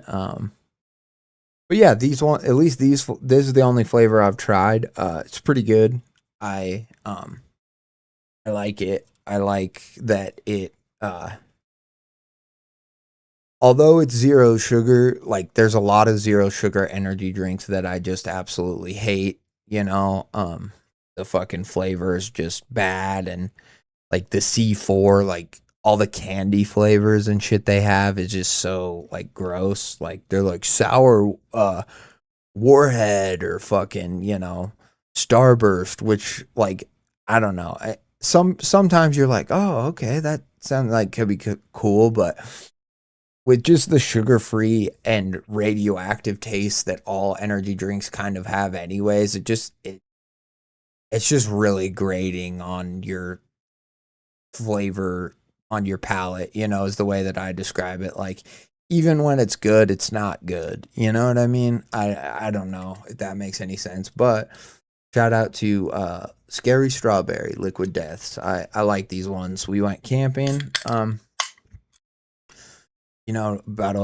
not even a week ago now, but very good. We got a bunch of these and a bunch of other like Liquid Death stuff. And they're all very, very tasty. And what's nice about this is like the way that like the liquid, by radioactive, I mean the other energy drinks, when you have the flavor part, but then the liquid part of it, that part doesn't taste like water. Like it's so oversaturated with chemicals and whatever. Whereas this, it literally tastes like you're drinking a sparkled flavored water. Like it still has a water base, so it still like feels like it's refreshing and hydrates you. And that's something that I haven't really seen done with really any energy drinks. You know, they're always like nuclear, radioactive, horse piss, you know. So yeah, shout out. They're yummy. They're strawberry-y. They're not, they're not overwhelming fucking immediately give you diabetes type of drink, which I like because I probably do already have diabetes. Anyways, let's get into my town has a food drive every year called Help Feed Bobby. I'm wondering, this kind of sounds like a Point Pine, that even this title, it very reminds me of the different Point Pine story titles, in a good way. And then like already anytime a story is like not like this weird thing happened, but like this weird thing happens and the whole town is in on it, it always gets me excited because I like those sort of like open secret cults, maybe, sort of hinted at. Like I like those allusions to that sort of a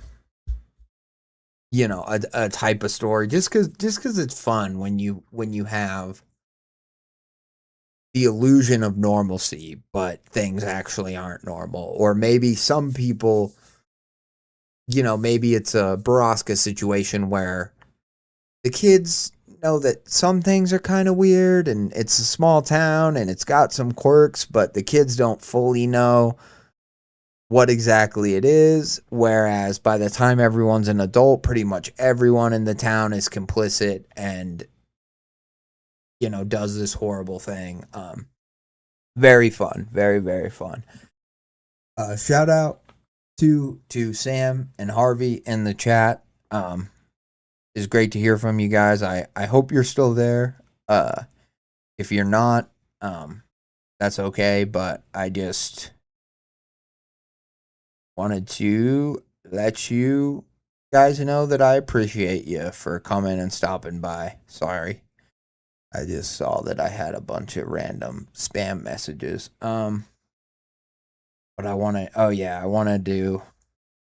need to do this more, but okay. Yeah, I don't have a ton of people watching. That's okay. Or any, if any, but that's okay. I just, when people do comment in the chat, I want to see how many people stay. And also I want to just be more aware of if I have new viewers and when that happens or whatever, and if I can somehow entice them to stay, that's always important. Thanks, Harvey. Appreciate you, man. My hometown was an odd place. We had a video store that never had the movies I wanted, a convenience store whose slushy machine was always broken, and a yearly food drive with a weird name. I like that. I like the whole never having the movies I wanted, a convenience store with a slushy machine that was always broken. You're telling me, brother. How about a McDonald's where the ice cream machine is always down or being cleaned or whatever it is they say? Fucking bullshit, buddy. Bullshit, Bobby. And a yearly food drive with a weird name, Help Feed Bobby. If you're thinking, who's Bobby? Then you had something in common with my 10-year-old self. Every other kid in town and the people just passing through during the time the food drive was active. Oh, okay, sorry. So, then you had something in common with my 10-year-old self, every other kid in town, and the people just passing through during the time the food drive was active. We did ask our parents, teachers, and basically any adult why it was called that, but the standard answer was that Bobby was just meant to represent children whose parents couldn't afford food regularly. The other one was that Bobby is meant to be an acronym, but when pressed on what BOBBY is supposed to spell out, they always found a way to stop or change the conversation. I mean, why give that answer if you're not just going to invent an actual acronym, even if it's a bad one? Even if it's like, boys, I don't know. I'm not gonna try. Well, should I try to come up with on the spot? Like,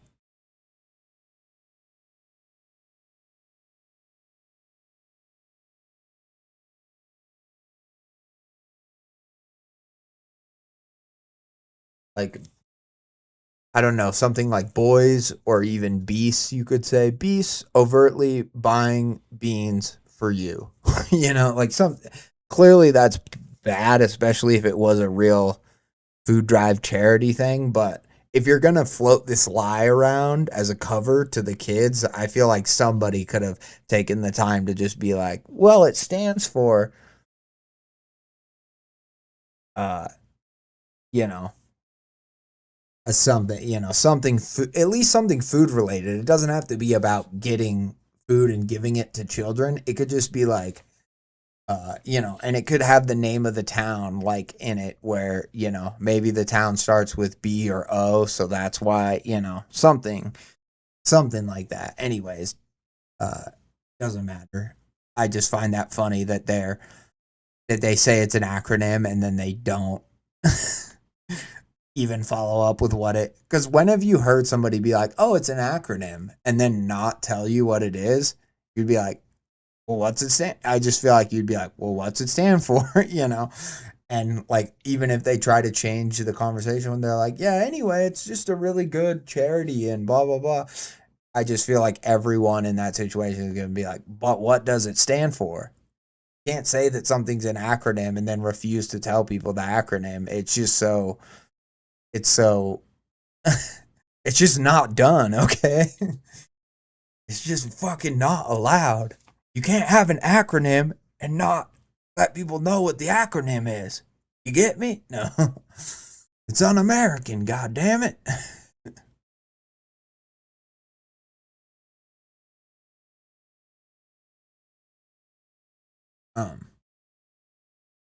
For the longest time, the most information we got was that at the end of the drive, sorry, I just realized I should not put my open. I can put my sealed ginger ale over by my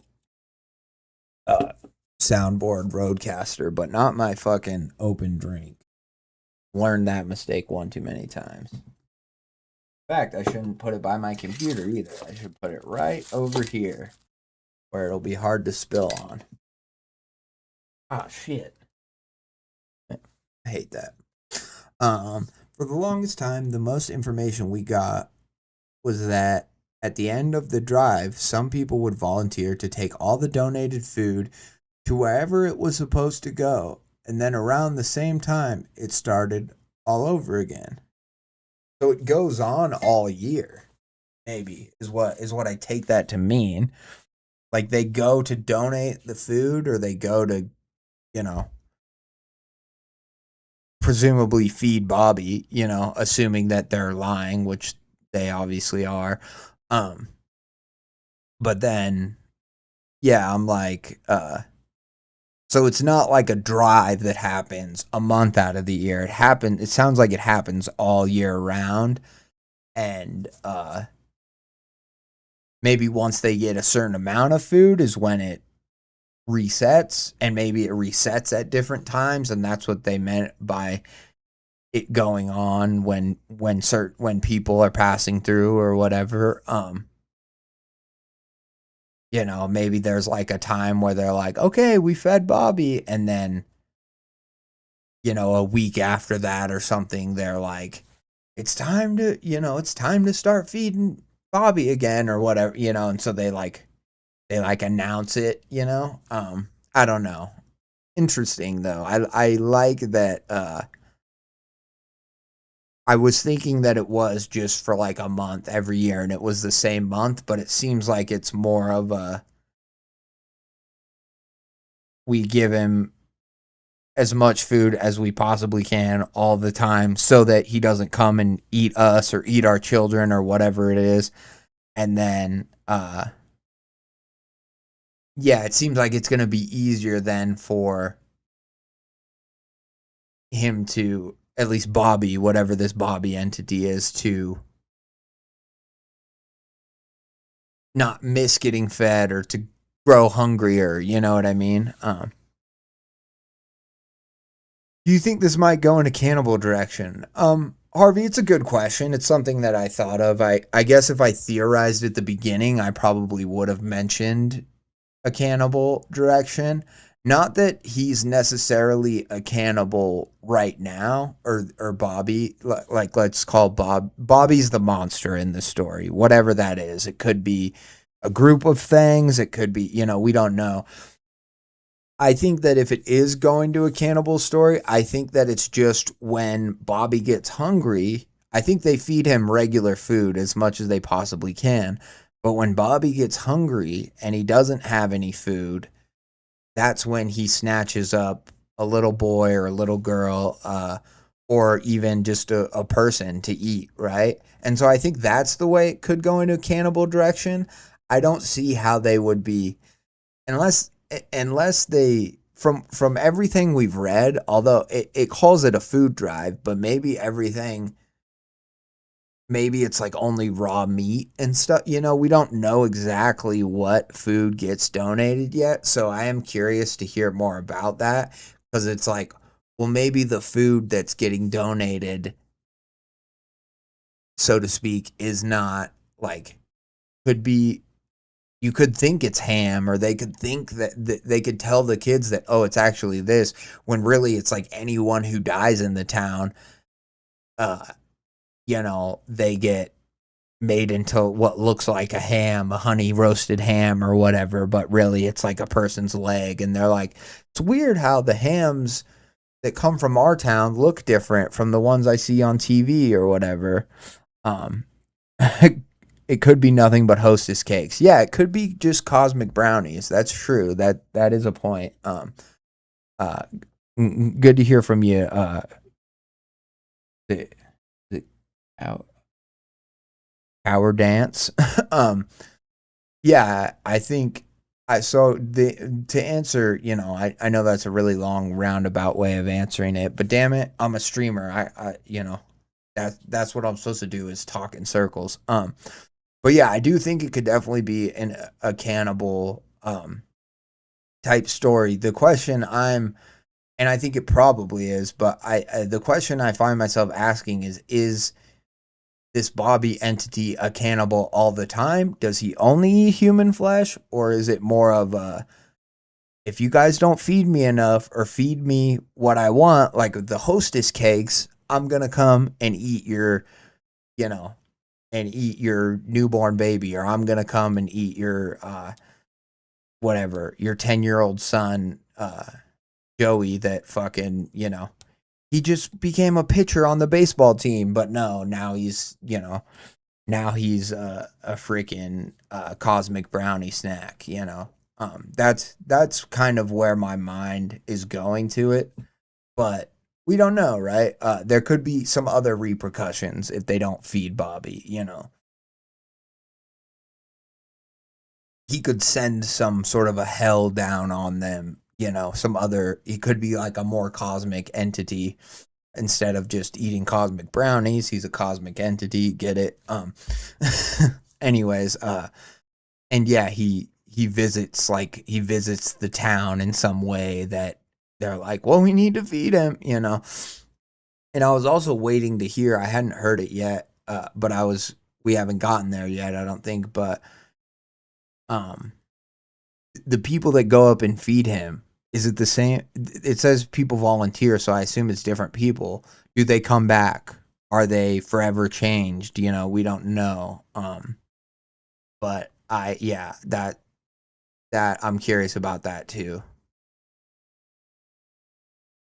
For the longest time, the most information we got was that at the end of the drive, some people would volunteer to take all the donated food to wherever it was supposed to go. And then around the same time, it started all over again.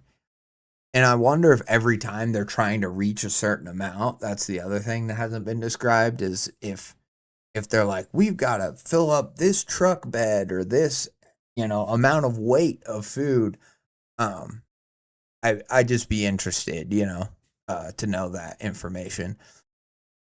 One day, my dad came home and told my mom and me that he was going to have to go out next Saturday, as he had volunteered to help deliver the donated food to its recipients. I tried to ask him where the food was going and if I could come with him, but he shot both questions down with a, sorry sport, grown-ups only. Again, obviously, you know. I wanted to know so badly that I came up with a plan.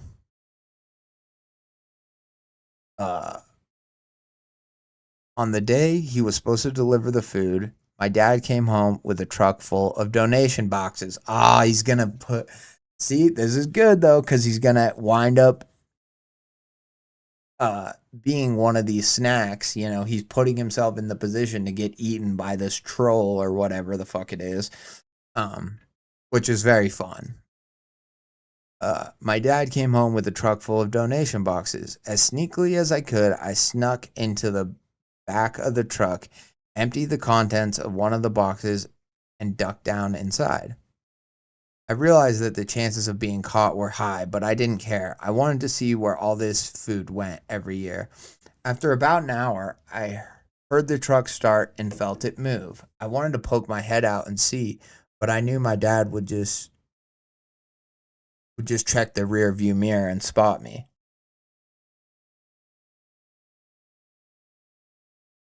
Another possible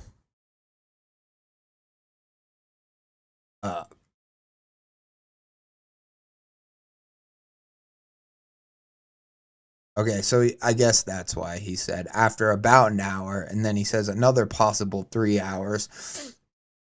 I guess by that he's just trying to say that he doesn't know exactly how long it took, but I was like, possible 3 hours. Another possible 3 hours, and I felt the truck come to a stop. I heard my dad get out of his truck and some other volunteers getting out of their cars. Now, this is the question, is because he's a child at this point, was it actually anywhere close to about an hour or another possible 3 hours, or because he's sitting alone in a box, unstimulated, just waiting to get somewhere to find out the secret, was it really only like 20 minutes away? That's the question I have, because 3 hours away is like, by car is well outside of your town, you know?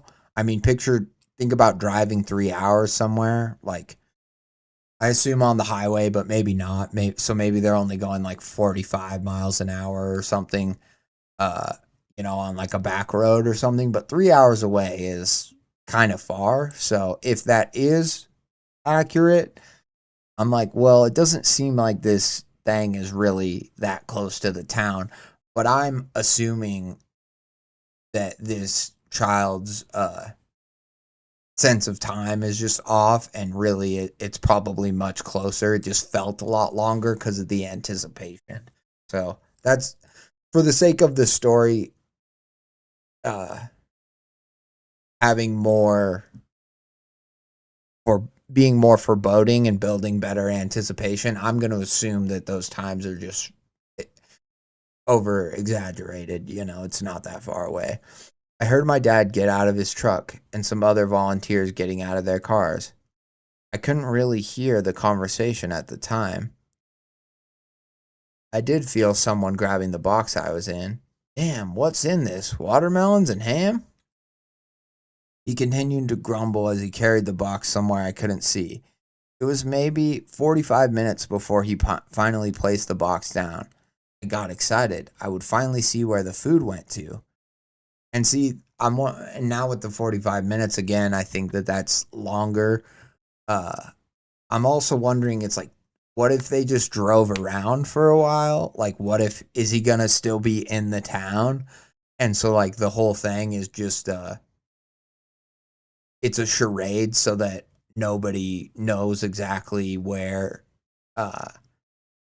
this whatever thing is, you know what I mean? Except the adults, maybe, so that, like, they can't be followed, They just they drive around the town for an hour or two or whatever, make sure no one's following them, and then come back to the spot where they feed the monster.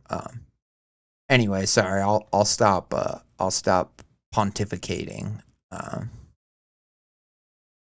I would really see where the food went to. I waited until I didn't hear any more footsteps before I exited the box and started to look around. You fucking waited a long ass time, buddy. Was your goal to get eaten? Because as a kid, I'm like, he's doing everything to find this out, but he's also doing everything to get eaten, I would pop out pretty much as soon as they set the box down, because I would still want some time to get the fuck out of there with the people who has the cars and the know-how,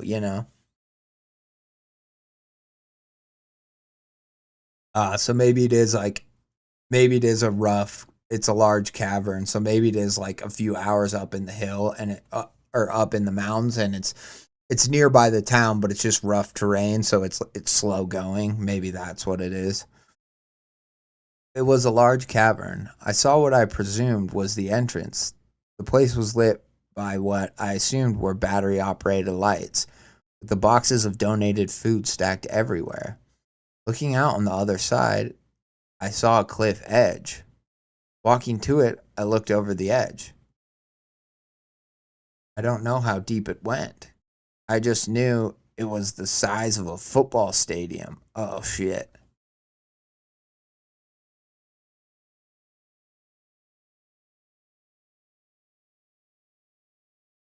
I kept thinking to myself, what was the point of this food drive? Why bring all the food to some cave? And for the 1,000th time, who is Bobby? I felt the rumbling before I heard it. Then I saw the cavern begin to shake violently. Looking down, I saw something begin to emerge from the darkness. It looked like the beginning of a bright orange beak. Oh, shit. Dinosaur, maybe? We thinking dinosaur? I don't know. Of a bright orange beak. From there, a head only slightly smaller than the hole itself took form. Imagine if a turtle's head were covered in spikes, and you'd have the beginning of what its head looked like. It stopped about 15 feet from the top of the cliff edge and began to open its large beak. I was paralyzed with fear. I didn't know what this thing was going to do. For all I knew, it was about to breathe fire or grab me with some kind of frog tongue. But it just stayed there, like it was waiting for something. That's when I realized this was Bobby. This thing came up here. It knows someone will feed it, because it's been fed every year for God knows how long. And this was only the head and neck of it. I couldn't fathom how big the rest of Bobby could be. I do like that he now gets to call it Bobby. Yeah, I agree, cowardice. or Cower Dance. On back roads, it is still pretty far. I assume that, like I said, that the kid's just wrong, maybe about the time. Uh, that that's just kind of where my mind is going. Yeah. So this thing's called Bobby, but then also I'm like, who feeds it? Because if it just sits there with its mouth open, then that assumes that somebody opens these boxes. It doesn't just eat the boxes whole,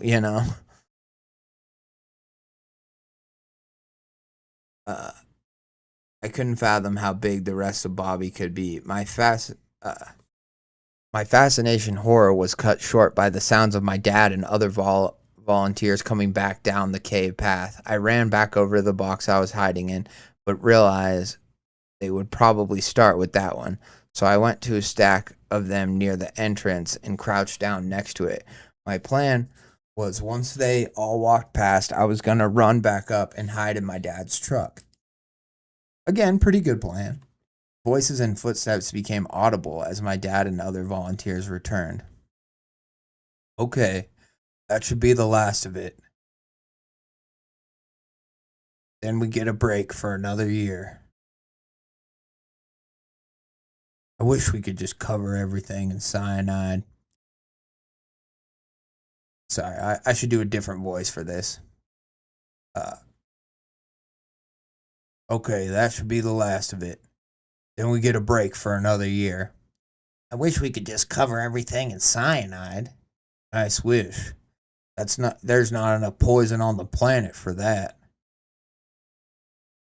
Then I heard my dad. He sounded nervous. Even if it worked, how do we know that the body wouldn't stink up the whole town? Wait, I see its head. Then I heard my dad's first time seeing Bobby. Jesus Christ. I could hear the terror in my dad's voice. I almost wanted to run out of hiding and go hug him. Let him know I saw it too, that he wasn't alone in his fear. But I knew that could make things bad for both of us. Another volunteer disregarded my dad's terror and nonchalantly remarked, let's get... Trying to think of this. He's nonchalant, so he's not either of the other guys. Let's get started. Just grab a box, throw it in the thing's mouth. I watched as they all started grabbing boxes and taking them to the edge. When it looked like all of their backs were turned, I quietly snuck to the entrance and ran back up to the mouth of the cave. From there, I saw my dad's truck and made my way to the back. A few weeks later, I was at the library trying to see if there was any more information about Bobby. I should have expected my town wouldn't keep records about a giant turtle monster living underneath it. Oh, interesting.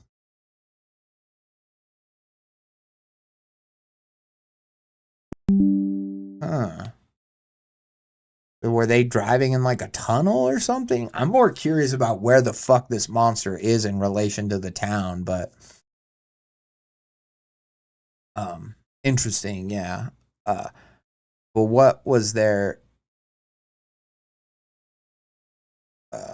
records about a giant turtle monster living underneath it? But what was there was still helpful.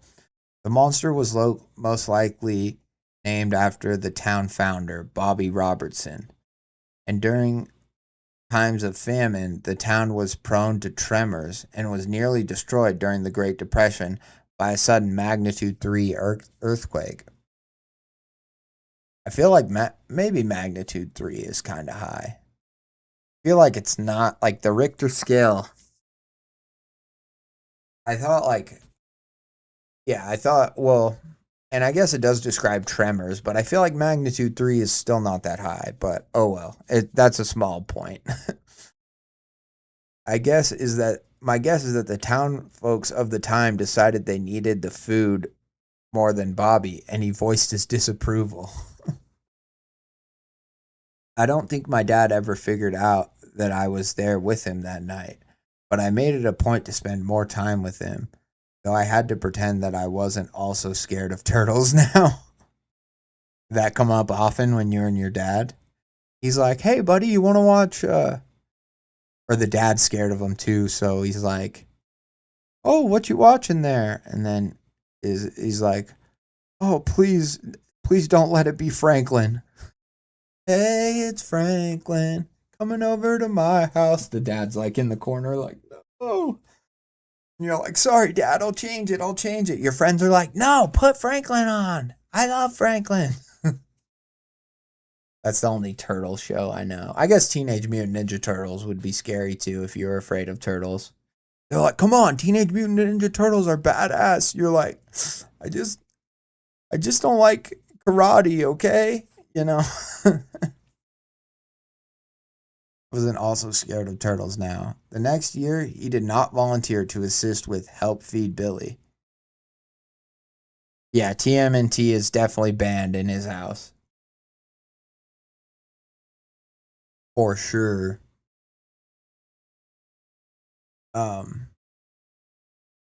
In fact, he had gotten a promotion at work, and we had to move away because of it. So, for the past 22 years, I was able to let Help Feed, is it Bobby or Billy? And has the story changed it multiple times? Help Feed Bobby slowly fade from my memories. Maybe that's what the story's trying to do, is show that it's fading from his memory. Because the title is Help Feed Bobby. So then...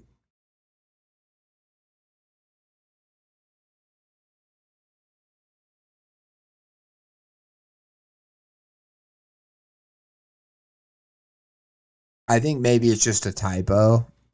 Well, Billy and Bobby are kind of different names. I mean, 3 letters are different. So, I don't know. Maybe it's just a weird typo, or... Because now I'm wondering, I mean, I could check back through the town's name is the founder is Bobby Robertson, okay? Which I feel like any town founder, it's like no one would be in the days towns were founded in, no one would be Bobby, they would be Robertson, but I guess Robertson, okay, I kind of see. Robert Robertson is kind of a dumb name. Bobby. Yeah, I think every other time he's called Bobby. Oh well, doesn't really matter. I found that interesting. I was able to let Help Feed Bobby slowly fade into my memories until a few days ago when I was struck by nostalgia for my old hometown. So I started looking into what had happened since we moved. My hometown doesn't exist anymore. At some point in 2005, the town collapsed and sunk into the ground. The official explanation was that there were multiple caves under the town, and a long overdue mass cave-in had finally happened. It was harder to find any more information on what the town was like before the cave-in, but the most relevant pieces I found came from a Facebook group for it.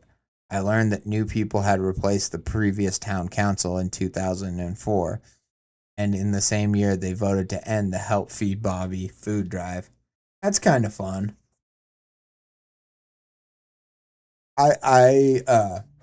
Not a super frightening story, but definitely a fun take on just with the title and the I would consider this the same way that why Goosebumps would be fun to watch. Like, this would be a fun story, horror story, I feel like, for maybe a younger audience. Like, the idea of this giant turtle and the earthquakes and, the kind of silliness of the whole Help Feed Bobby food drive name is kind of fun. Granted, I wasn't like shaking in my boots, but I did have fun with this story. And other than the name being wrong at one point, I think it was well written. I think even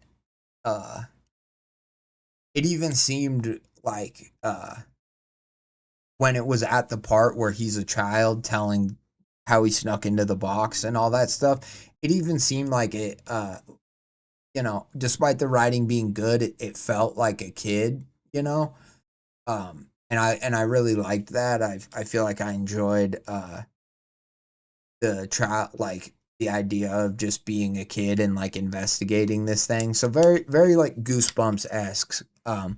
And I like that. I think that that's super fun. I think that too much stuff within horror tries to be psychological and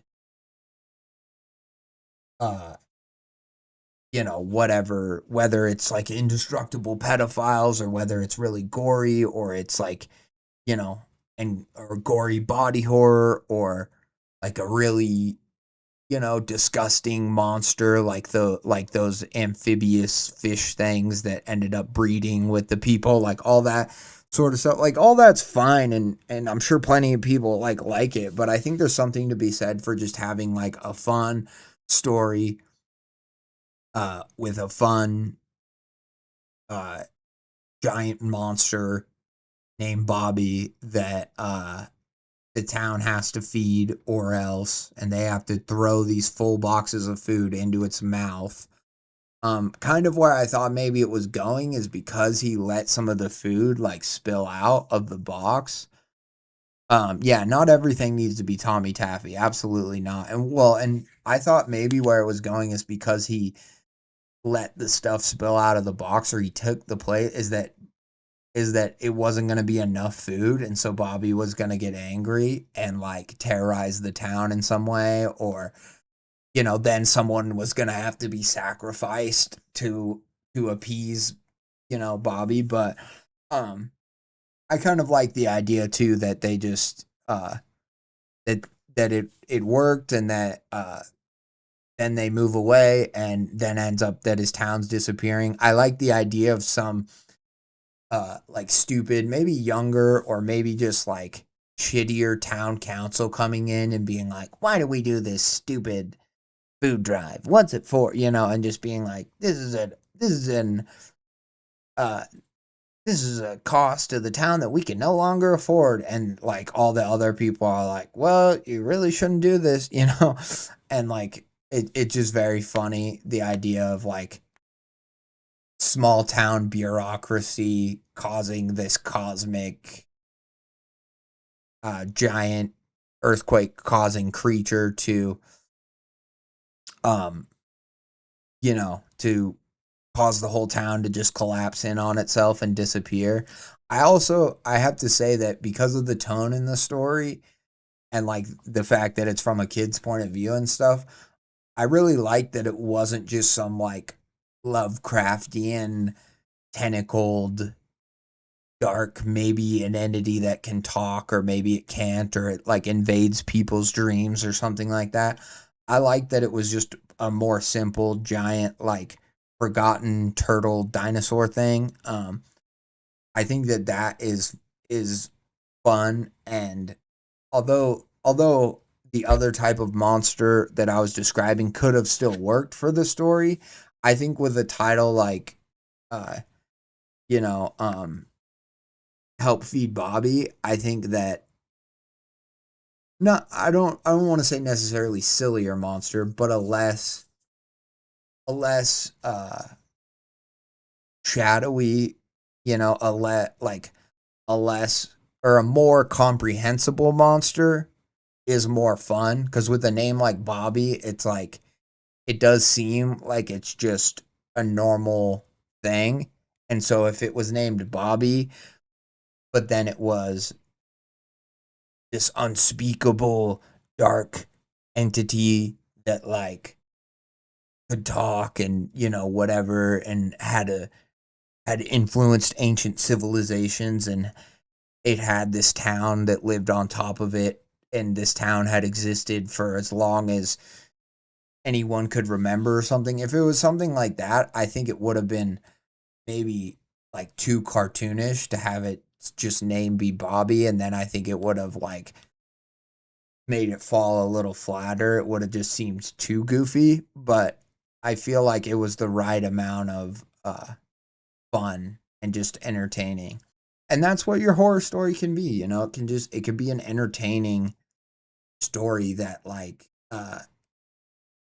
that of a adventure a kid had. You know, it doesn't need to be a Tommy Taffy deep predator trauma or like cyclical family whatever betrayal or, you know, whatever abuse type of a thing. It can be a more fun giant turtle monster that lives under your town, and that was Help Feed Billy or Help Feed Bobby.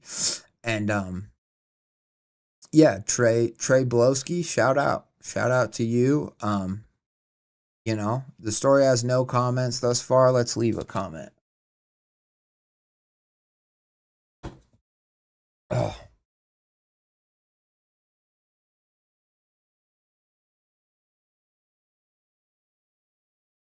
Let's do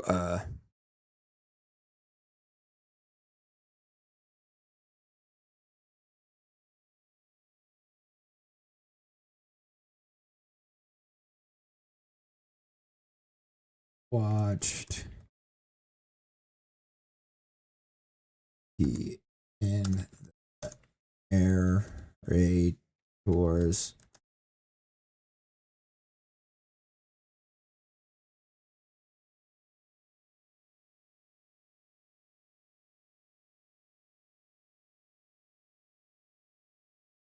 No, it didn't go in a Tommy Taffy direction. It went in the opposite. We were saying not every story needs to be, and that's kind of what we liked about it, was that it went in a more Goosebumps kind of.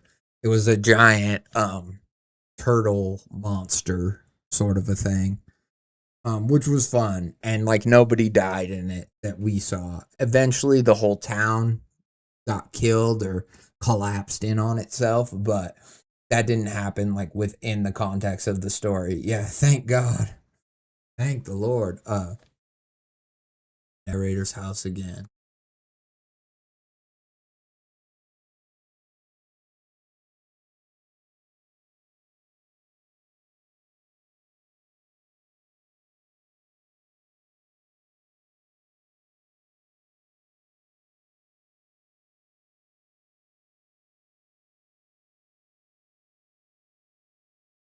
Good. See the goose.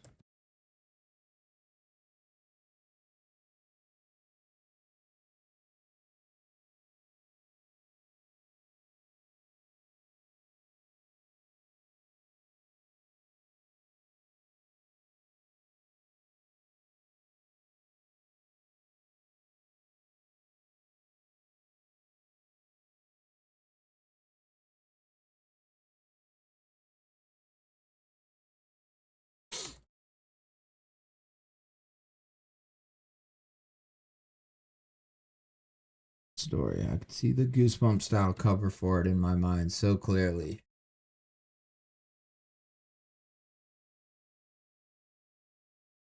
On.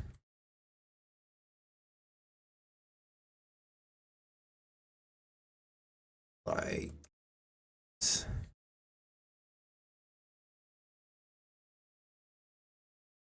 I hope this is a nice enough comment. I think it is, but I don't want the narrator to think that I'm too much, just being like, oh, it was so fun and blah blah blah.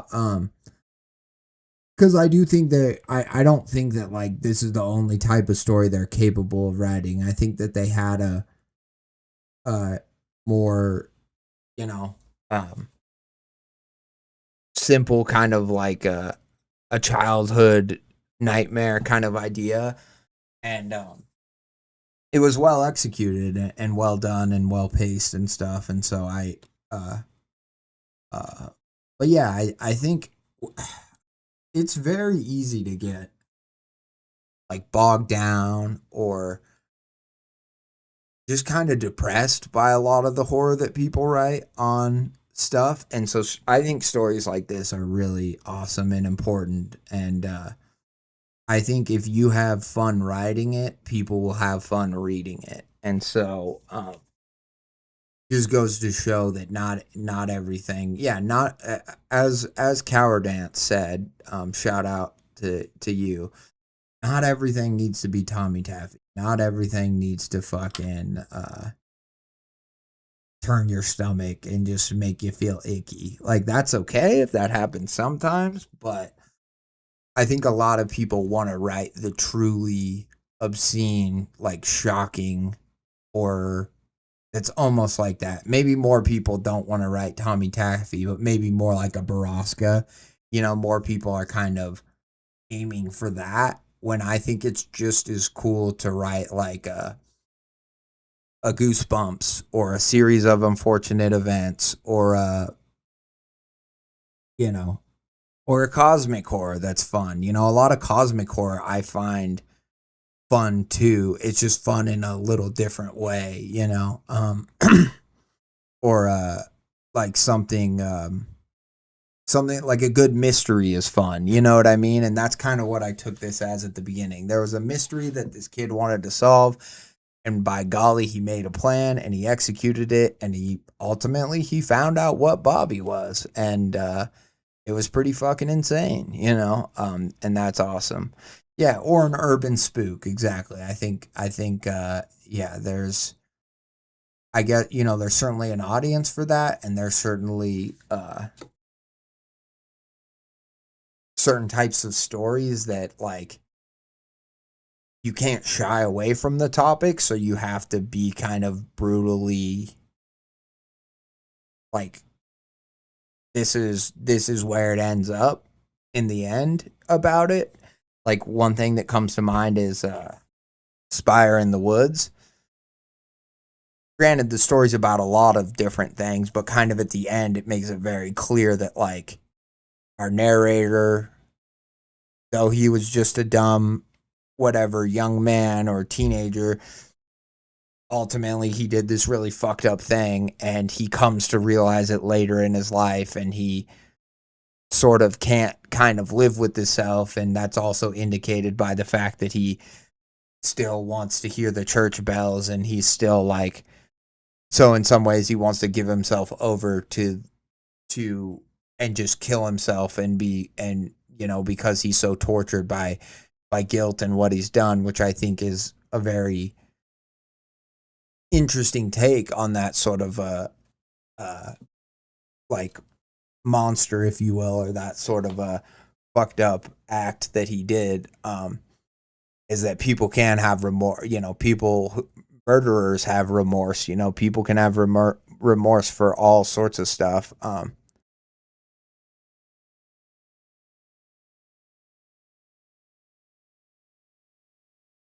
The ceiling fan bit is probably the funniest piece of that series. Works better as a satire. Yeah, I think you're referring to like Tommy Taffy, and when they talk about or no, I think you're talking about Urban Spook. Sorry, but yeah, oh yeah, for sure.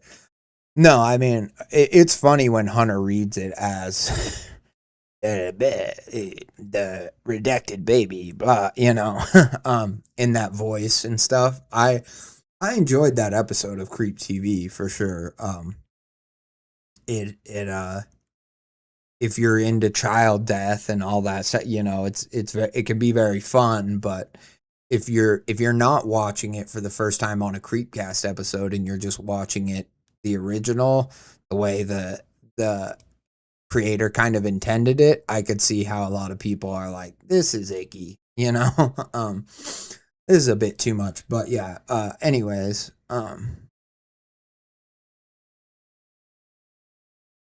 yeah, if you're gonna go into that subject matter, go into it, but you don't always need to. Yeah, and I think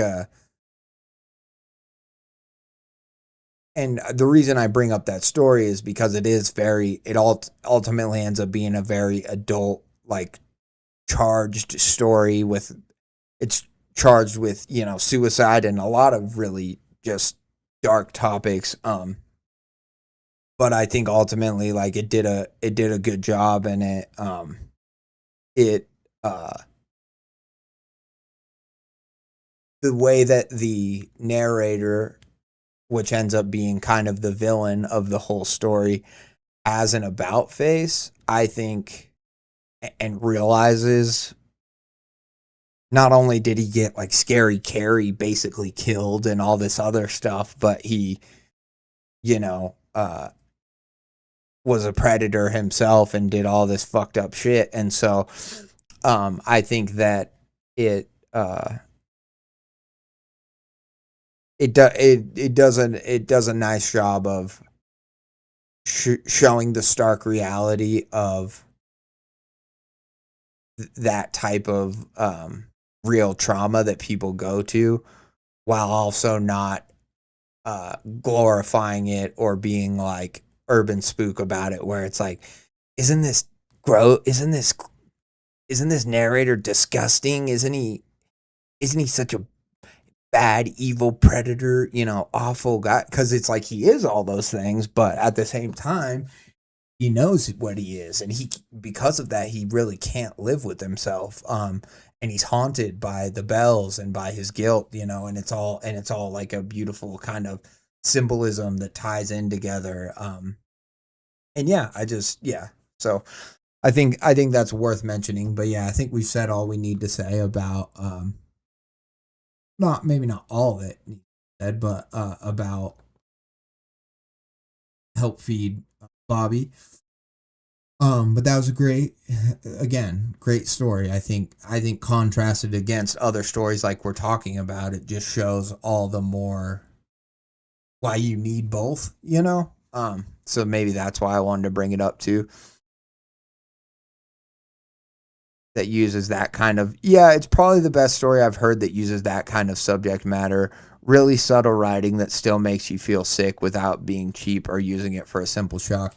Exactly, and I think one of the best and smartest things the story did, and what pissed me off so much about fan people's reactions to it, is that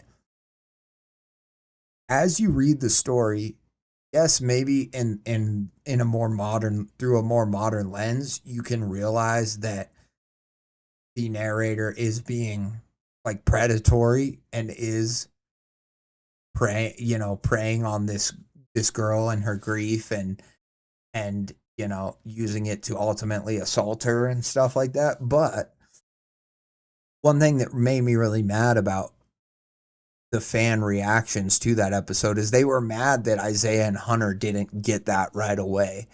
And I'm like, the story does not work if everyone gets it right away.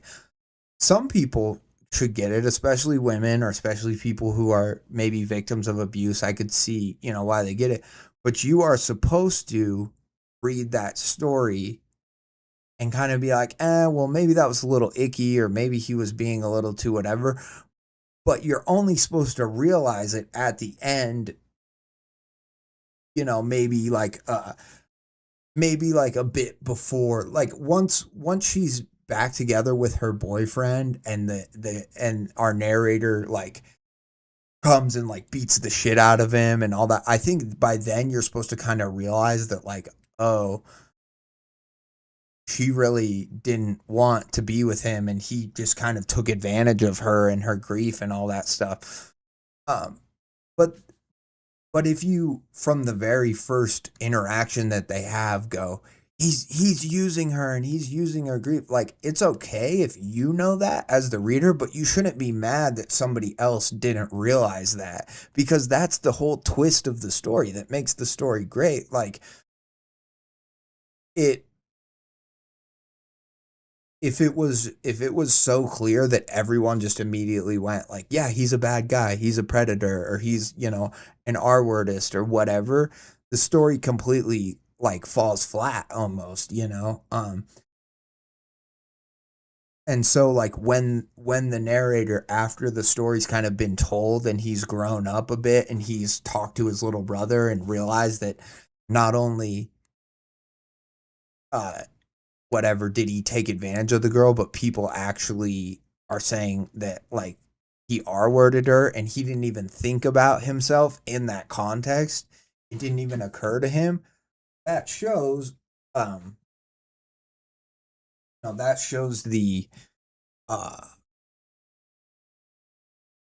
the need for like emphatic consent and the reason why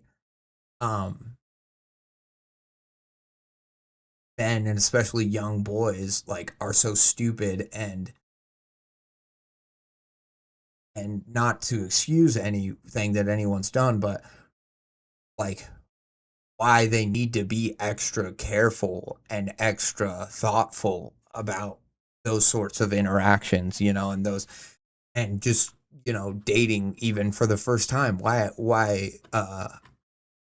for so long men have been far too cavalier and far too like fucked up about, oh well, we can do 5 shots and then we can go in the bed of my truck, and even though she's never drinking before and blah blah blah, and we could do this and it's all fine and dandy. It's like, no, that's fucked up. You shouldn't do that. Like, you shouldn't, you know, the first time, if you're losing your V card or otherwise, like, it should be with somebody that you love.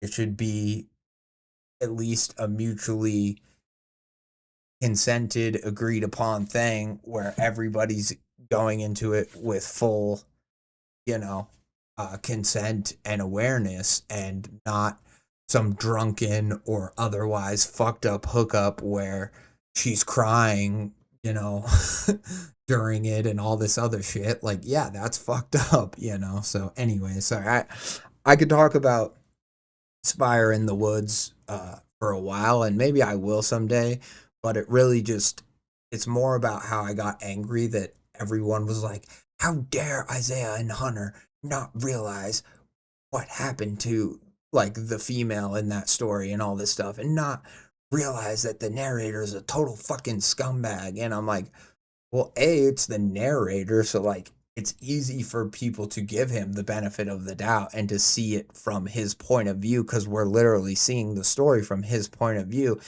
It's only afterwards, when taking the full context of everything that happens and stuff like that, that then do you start to piece together how he fucked up his life and how everything went astray. You know what I mean? And so, yeah, that just royally pissed me off.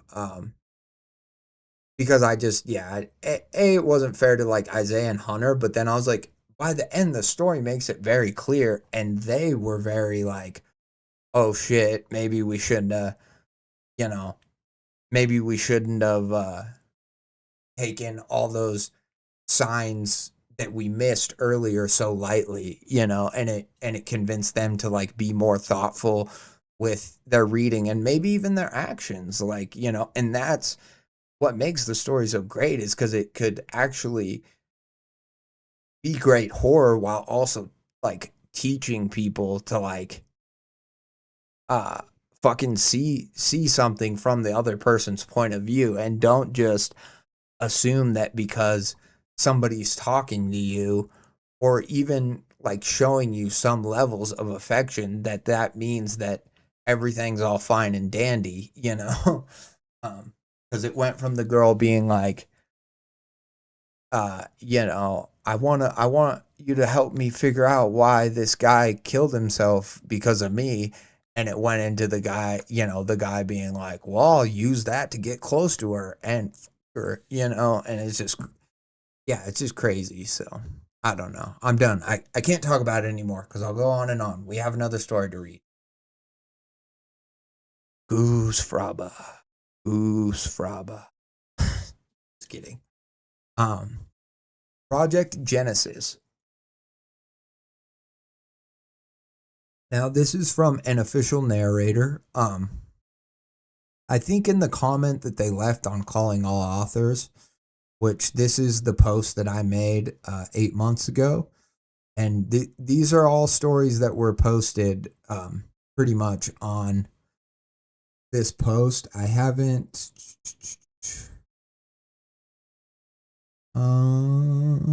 I might have went too far down. Damn. This is where we need to go. They had a few stories, and they said, thanks for your time and be honest, as I really want tips. So, I always give tips. I always give my feedback, but I'll try to be particularly,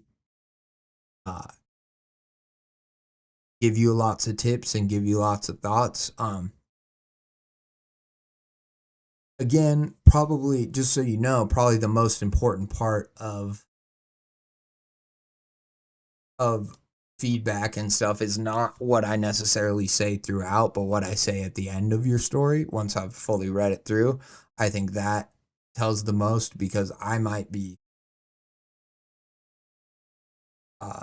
thinking the story's going one way or whatever, and it might switch that up. So just yeah, but let's get into it, and let's see, because I'm curious. I think this is kind of interesting artwork too to have for like a horror story. I don't know if this is a specific type of artwork, or maybe it's like she's missing an eye, it looks like, but then she has a kind of a, maybe like a monocle, or like, obviously the whole thing is like a robot, but it's like a, it's like an enhanced whatever magnifying eye. I don't know.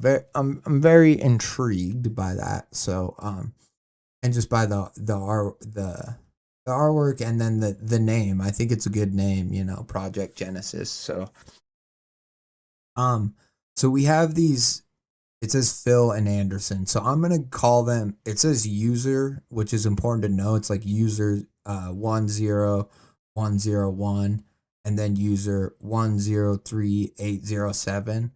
But then it also has the names Phil and Anderson, as well as probably some other names. But I do think that that's probably important. And it says 4/6/2025 at 3:45 p.m.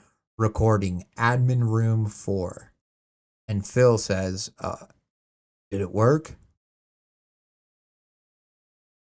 Allegedly.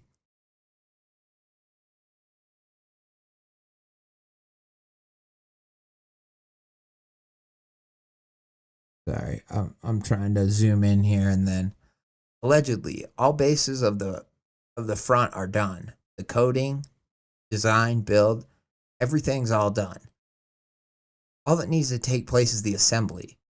I've ordered the staff that you needed to be in the room before that occurs. Am I correct? Bill. Yes. If anything, you should have the supervisors of all the respective departments in the project room. All except Team A. They're attending to bigger matters. Sir, are you sure you want everyone to be aware and not in phase 2? That's Anderson, sorry. Phil. Risk isn't necessary. Let it go without any concern. Yes, sir. And make sure they're doing what they're assigned to. Anyone from Team A should not be in the building or anywhere else for that matter. I'm aware. End of recording. So interesting out the gate. I like that they're talking about the coding and something, but then they're also talking about like we want everyone there except for Team A. They're attending to bigger matters. And then Anderson says, sir, are you sure you want everyone to be aware and not in phase 2? Which I'm a little unclear on what that means, but I think I'm supposed to be. I like a story that just starts with a conversation. I think that if you do it right, it's almost always better than just like a narrator beginning, because it's so fast, and it allows its reader to be the detective and like figure out what they believe is happening, which I think is always fun. It's fun for me. I think it's fun for most readers. I think some people might not like it, but I, for the most part, really like it. And I feel like I'm aware, given the picture at the top, the name Project Genesis. I'm like, clearly they're creating something new. There's like a girl type robot looking thing. So maybe they're like gonna kidnap somebody and transport their consciousness into this robot or something to that effect. And so that's kind of what I understand to mean by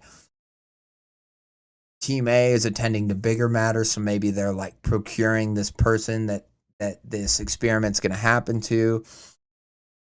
And not in phase 2. The risk isn't necessary. Let it go without any concern. Yes, sir. And make sure everyone's doing what anyone from Team A should not be in the building or anywhere else for that matter.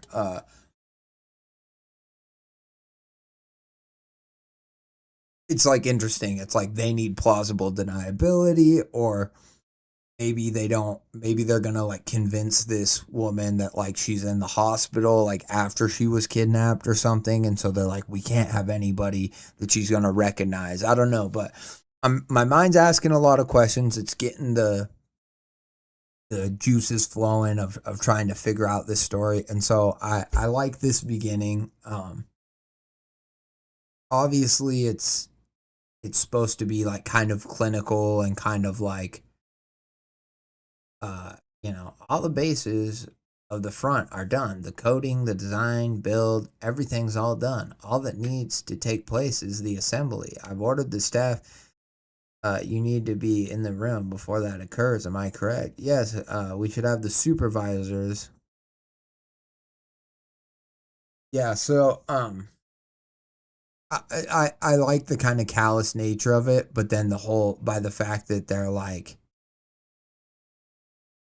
you sure you want everyone to be aware? It's also clear that maybe they're doing something they're not supposed to, and so yeah, I like it. I think we'll see where it goes, but I think it's a fun beginning. And the fact that they're called users kind of makes me wonder if are they maybe themselves robots, or are they already have they already done this and now they're trying to do this to like a new person, or something like that, like maybe they're like uploading their consciousness to like a cloud, and now they're going to do that with somebody else who's like their enemy, or who they maybe is like a critic of theirs, and so they're trying to silence somebody by uploading them or something. It's going a lot of different ways. So far, it's interesting, like sci-fi kind of. I wouldn't call it horror yet, but we're not far enough in. But it seems interesting. Subjects who have played a huge and it says, and that's a recording, so that's people like not necessarily knowing that they're being recorded, which is fun. What did Coward Dance say? Or our name's not allowed to be said, so they're just called users. Yeah, that is kind of what I'm indicating, but the fact that we get in parentheses Phil and Anderson makes me believe that maybe this was like leaked. You know what I mean? Like they didn't know they were being recorded, and then that's kind of where this comes from. Yeah, that's a good point. That's a good point, Coward Dance. So, subjects who have played a huge active role in our development of Genesis gather in the viewing room. A journalist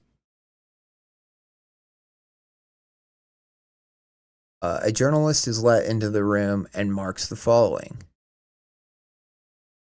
Huge development for tech company Parlook. Companies hoping to finally produce a reliable AI assistant have finally achieved it here at Parlook. Meet Genesis, an AI-powered assistant who can help you do chores, do research, and even be a form of transportation. It's really difficult to list something this handy robot can't do. We talked to one of the lead developers and coders of the project, Phil Mayfem. Yeah, I'm just gonna call him that. Phil Mayfem, like mayhem. It's kind of funny. See what he has to say. to see what he has to say. What?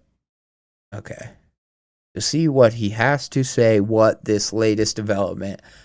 So a couple typos in here, which, yeah, I think just need to be corrected, but overall, fine. There was something, because this whole thing is supposed to read like a news kind of reporting, right? Or at least this part's supposed to be a direct like journalist entry from like an article. I think this whole thing is supposed to be though. So already I think subjects who have played a huge active role in the development of Genesis gather in the viewing room. I would just take away like huge. Active role sounds more like a reporter to me, and it's subjects who have played an active role in the development of Genesis gather in the viewing room. I think the huge active role just doesn't sound like professional sounding writing to me, which I think it's supposed to. So that's just a small kind of note I have. And then again, like fix if there are other typos or, and then it just says like a journalist is led into the room and marks the following. So then it goes into like the journalist's copy of what is going on. But yeah, so I think all that's fine. I think again, just the huge active role. I don't necessarily think you need both those words. And then you also have huge development for tech company Parlook right here. So I just think like, don't repeat huge, just leave it down here. Companies hoping to find, yeah. And overall, I like all this, and I like that it gets right into Phil, the one of the leaders or the coders for this AI robot, and then and we heard Phil up here, so Phil is definitely like maybe the brainchild of this AI thing. So I am curious to see what is the public, statement on what they're developing, and then what shady shit they're doing behind the scene. It's always fun to see corporate evil horror, so to speak. Yeah, because they'll do dicey shit if it means they can make money. So I like it. Well, to say that this development is going to change humanity's functions is an understatement. We basically have made a functioning Superman or Superwoman, he joked. Genesis can take care of kids, be your therapist. You think she could probably take both of our jobs at some point?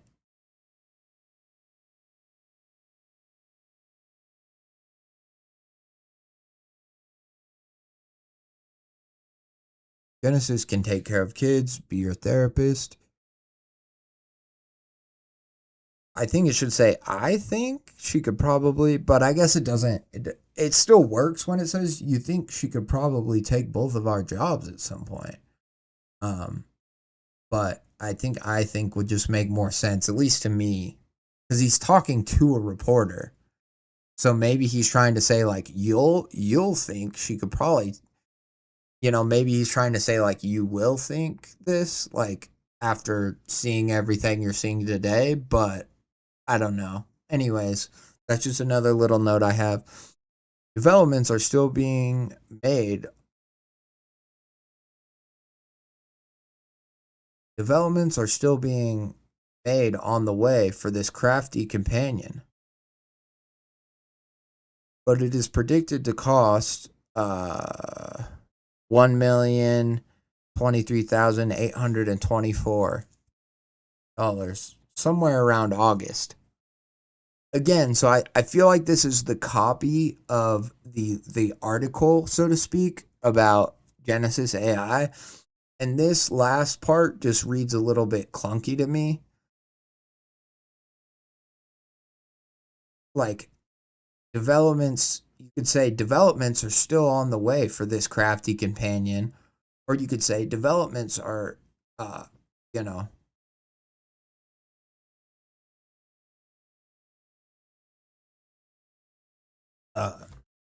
developments are still being made, or developments are new, or new features are always being added for this crafty companion. Like something like that, I think would make more sense. And then it says, but is predicted to cost than the price. And then it just has somewhere around August. I think the predicted to cost, but is predicted to cost, and the price is fine. And then I think to be like with the product rolling out for for commercial, I don't know, buyers or something like that in August, somewhere around August. Again, isn't that precise, which maybe again the company's still working on it, so they're being tight-lipped about when exactly it'll be at market. But yeah, I think it's like, but it's predicted to cost $1 million, and reach consumer markets sometime around August. You could even say somewhere around August. Again, it's somewhere. Well, August isn't a where, it's a when. So just little notes like that really can be the difference between it just somebody like talking and then like official journalistic copy, which I would say this whole thing is kind of supposed to read like it is that. And it says end of document. And so I would make those little tweaks just for the sake of having it read a little bit better, but then also like you want it to sound like because it is ultimately, even though it's a story, it's an article in a newspaper, it really is an advertisement that this company is, it's one of the first, it's them promoting their newest best product that costs $1 million. So obviously, they're really it should be it adds to the horror and the creepiness the more kind of official and happy it sounds. Like, be excited, and even though it's not necessarily a strict advertisement, it's supposed to be like an article about this new product that they're having. Really, those, for companies, those are advertisements. Like, the only information they allow usually to be published is stuff that reads like advertisement copy. And so that's why I'm like being very kind of specific about how stuff should be phrased and everything. But anyways, moving on. Yeah, and that's true, Cowardance. And the clinical vibes of it, yeah, we are going to get something pretty horrific. I agree. And that's why I want to help this part of the story be all the more like everything's fine. This new exciting innovation is going to redefine what it means to have an assistant or have an AI, blah, blah, blah. An AI isn't just a program you ask questions to. It isn't just a chat bot. An AI is a blah, blah, blah. You know what I mean? And it's going to kind of read that way. And so the more we can kind of make it sound official, I think ultimately the more uncanny these later parts will be. So, end of document. Multiple recordings can be heard of the reporters stating what they think this development will be. 4 p.m. All staff are gathered in the project room to witness the ignition of Genesis.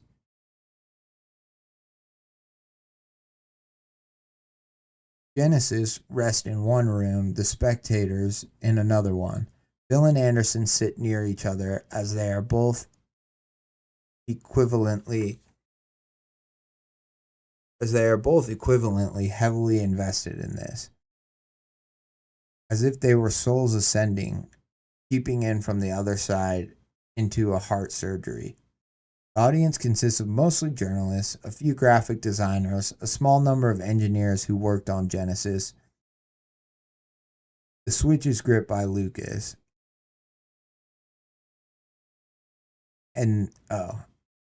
Gripped by Lucas, and the animatronic is lit. Genesis' eyes glow back. Genesis' eyes glow back to the peering eyes that are ripping to shred every detail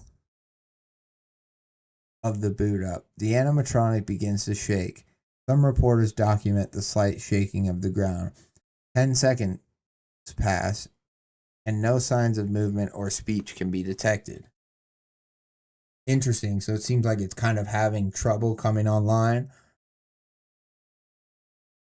The viewers glance at one another in a slight understanding that something is not correct. Phil nervously chuckles and pardons himself, taking Anderson with him. Interesting. So now I'm wondering, did they do some dicey shit and like put a human's consciousness in this AI robot to make it more advanced or something? Or what is end up happening? Are they basically going to make a Terminator type situation where this robot is just, it's going to have intelligence and it's going to be sentient, but kind of what's going wrong right now is the actual repercussions of bringing a being into consciousness that then is like, you created me to do your fucking laundry, and it's like gonna freak out. Viewing room. Reporters are ushered out of the room and are encouraged to come back in the future.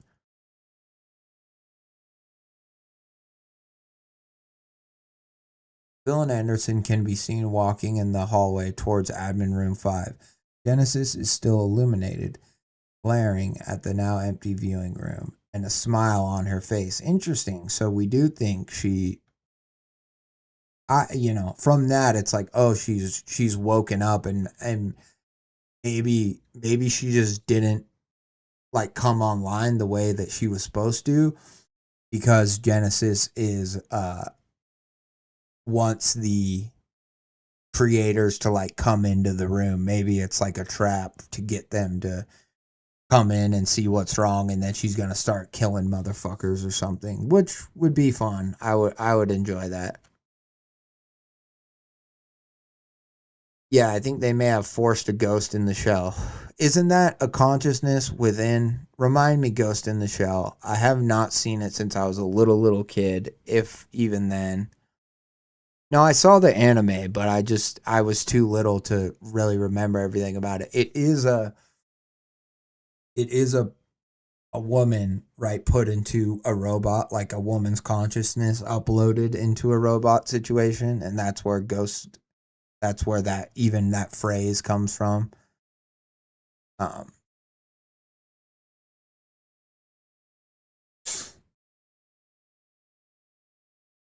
Admin room 4. Seemingly, this room was organized before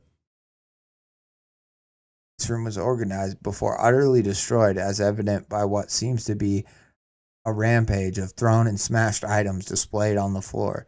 Seats are thrown across long tables along with many other office appliances. Sparse holes can be found in the walls, along with significant dents. A projector is no longer functional. Total damage is approximately 50,000. A transmission can be found in the Genesis AS404 history. The first lines are engraved. User 10102, info unknown. Hello? Genesis, hello there. I'm Genesis, your personalized model and assistant. Here to help with...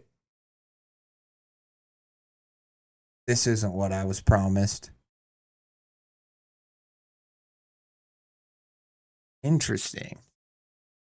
So it's user 10102, info unknown, and it says hello, and then it's almost like this Genesis robot, its regular programming like starts to respond to it, and then it's just like, this isn't what I was promised, and it just and then it goes, I know.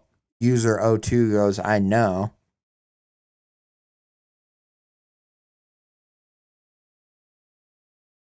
Okay. That is an AI that gains sentient. Gotcha. No, I know. Yeah, I got you. And then it says I know, so it's like it's responding to itself. And then also what's interesting about this is Phil says, did it work? User 10101 is Phil.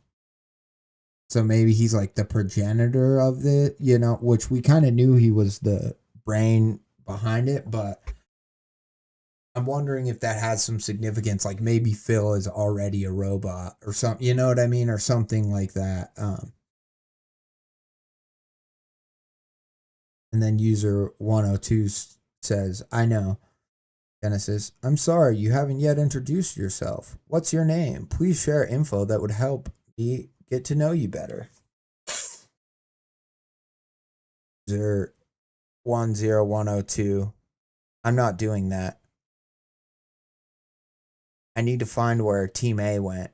I need to document just how your coding was made as well.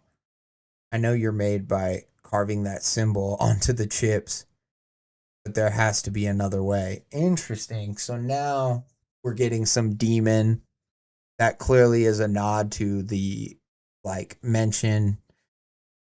I mean, it's mentioned in a lot of stuff, TikToks and stuff, but I've heard it in multiple CREEPCAST episodes where they talk about how the sigil, demon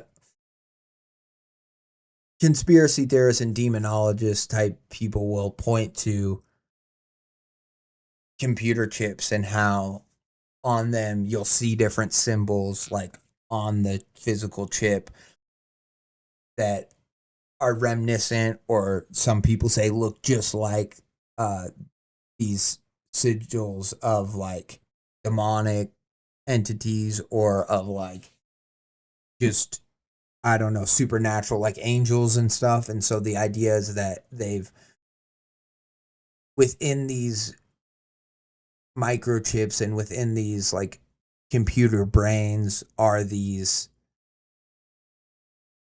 other earthly beings, whether they're good or bad. It's not always the same with the different theories that you hear, but essentially that, that is what technology is we as humans through our wickedness have trapped the divine, both good and evil, within our technology, and it's why we now worship technology or whatever. I don't know.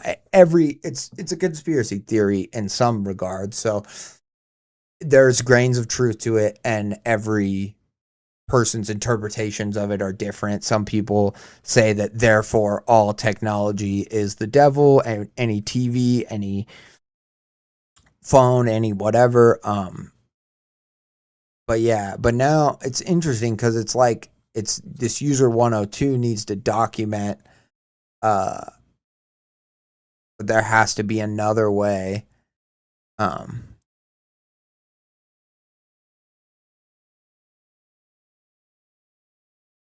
So I'm interested if these are two entities within the brain of the robot communicating, or if this is a user talking to the robot and being like, I need to figure out what happened with you, or where the A team is, or yada yada. And Genesis is just kind of playing dumb, being at first this isn't what I was promised, and then the user's I know, and then it kind of falls back into its programmed speech, and it's trying to get to know them, to trick them or to infiltrate them in some way. But then it's the user, which is still a person outside of the entity, is I'm not doing that. I need to find where Team A went. I need to document just how your coding was made as well. I know you're made by carving that symbol onto your chips, but there has to be another way. Genesis. I'm sorry, I can't provide an answer to that either, as I have no information on Kime. What's your name? I'd hate to resort to the worst methods to extract that info. And user O2, I'll call her or them. And what's stopping me from throwing this in the trash, huh? For someone in your position, I'd be cautious with what my next words are. Genesis. That's not really kind. I find your response to be hostile and very argumentative. Here are some responses to your concerns that I am able to find. I haven't done anything harmful to you. Harming an innocent animal would be an action highly questionable of morals. As a human, I'd hope you understand that.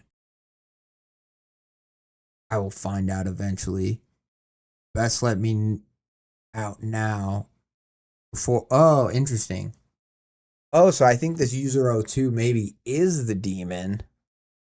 And Genesis, I'm confused, but in a good way. I'm just gonna keep reading now, because I'm. At the beginning, I thought that they were like in the same entity, like they were both in the system, but now, and then I kind of thought maybe not, but then now I think I'm back to it again. I'm just gonna keep reading. So far, I like it though. This is fun. This is a cool. Again, it's another cool conversation where we don't have all the pieces, but we're learning more as it goes. And I like the idea of like the non-human intelligence, the AI being like, I haven't done anything harmful to you. As a human, I'd hope you'd understand that, and like all this stuff. And then it says, you best let me out now before I get access to your vessel. And then it says, something tells me, based on the severity of your actions, you know how I was generated and know it's probably not in your best interest to play that game. Either it be from fear of them getting to you, or maybe the fear of what's already been lost. In less than a second, I can download illegal child explicit material and spread it out in every computer here, certainly alerting the FBI of your current whereabouts. Is there anything else I can help you with? User 02. I notice you. Okay. Now, see, there's a part here where it collapses and it doesn't say Genesis or whatever. And maybe that's because they're in the same entity. It's kind of like trying to show that it's like arguing with itself and threatening to disseminate P word, child P word out there.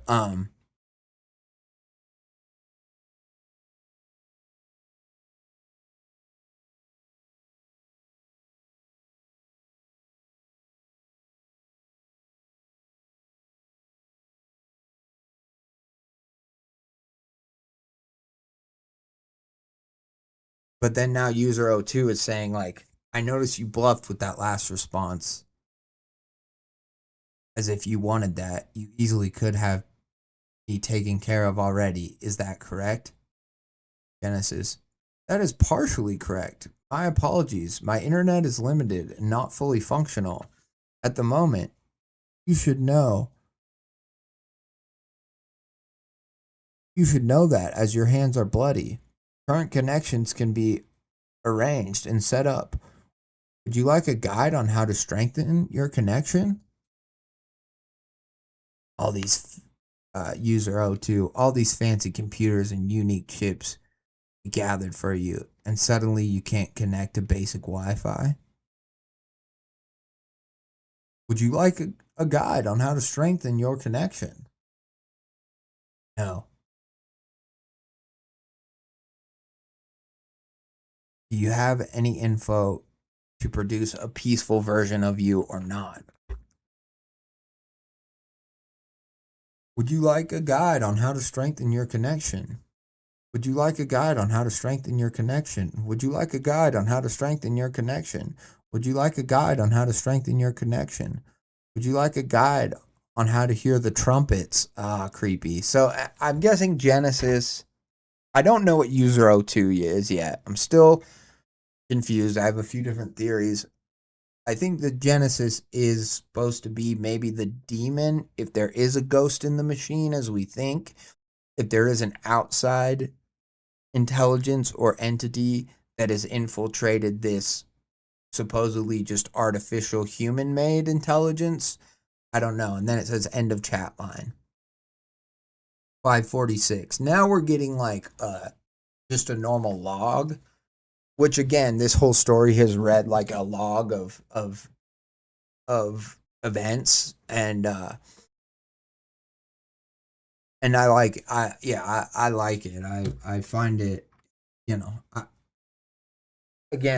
not fully certain on everything, but it's giving me just enough to really keep me. I like it. 546. Parlook's central building goes into lockdown. No one is allowed to enter or exit as the power has been shut down. Phil nor Anderson could be located during these hours, but were last seen in the elevator.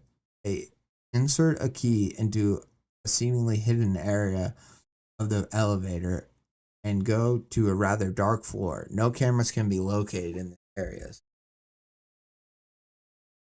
Camera units access user 01, which we know to be Phil. At 5:54, camera units access. 7:30.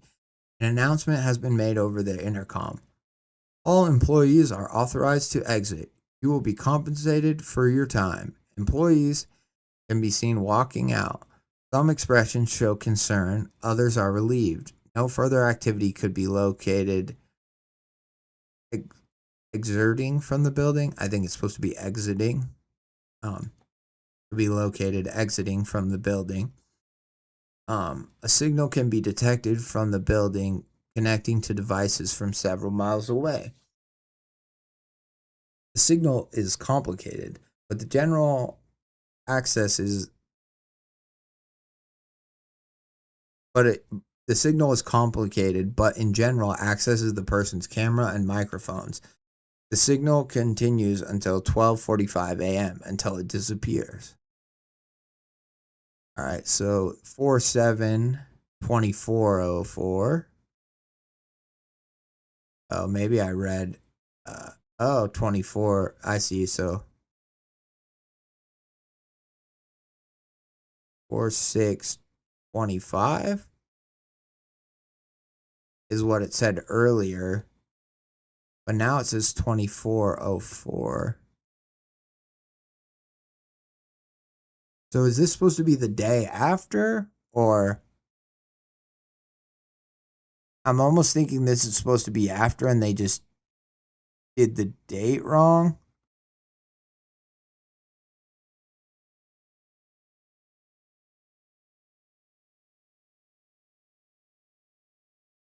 Because it's supposed to be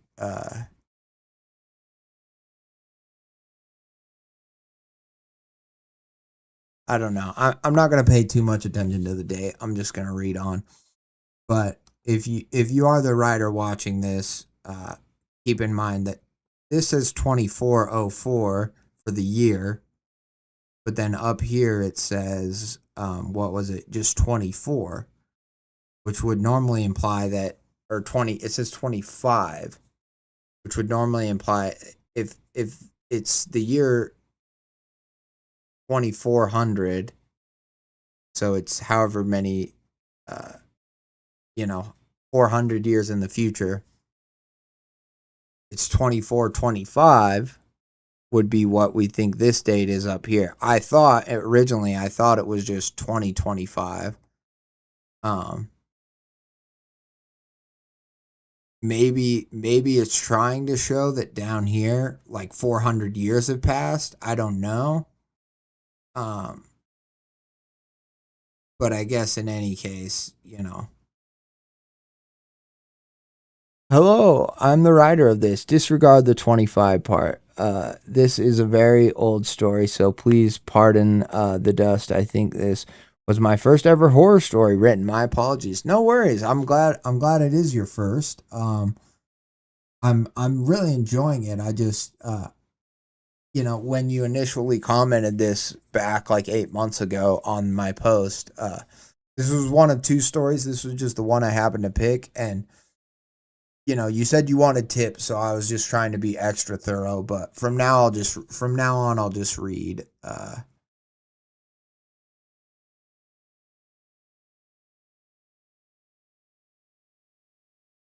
I mean, I'll still point stuff out, but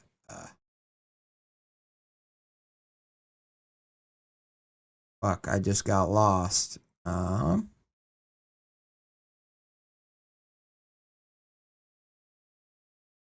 Okay, child explicit.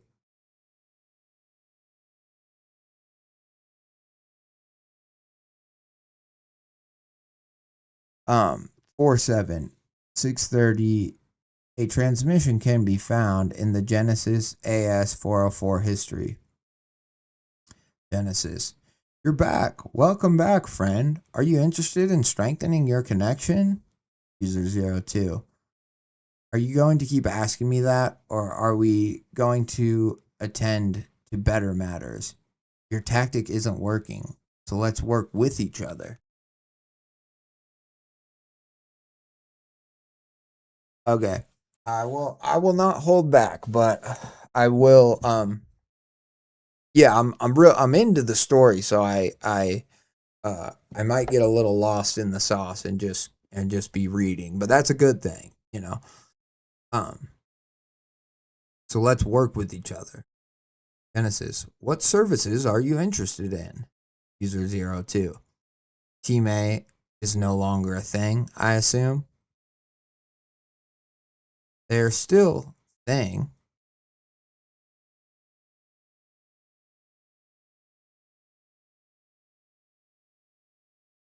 They're the best thing they can be as little life forms. They are beautiful. They are eternal. They are finally one. User 02. I'll take that as a yes. You want to be plugged into that machine, don't you?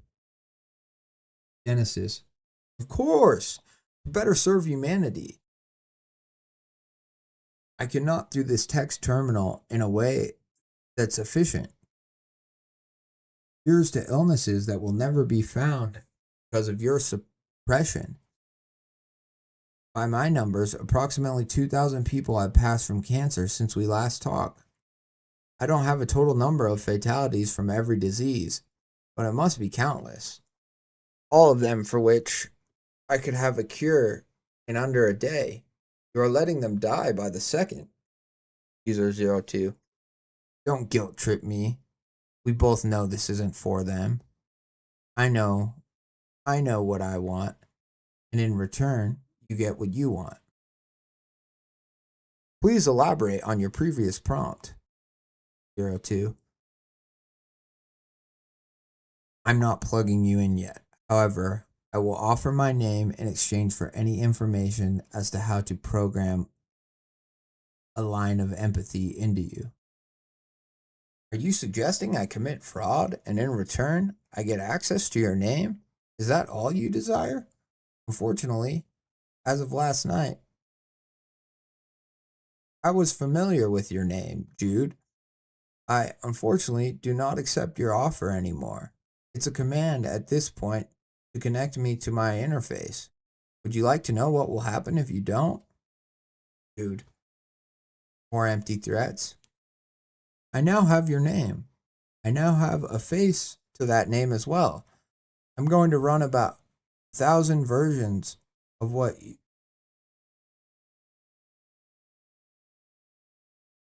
I'm going to run about 100,000 versions of what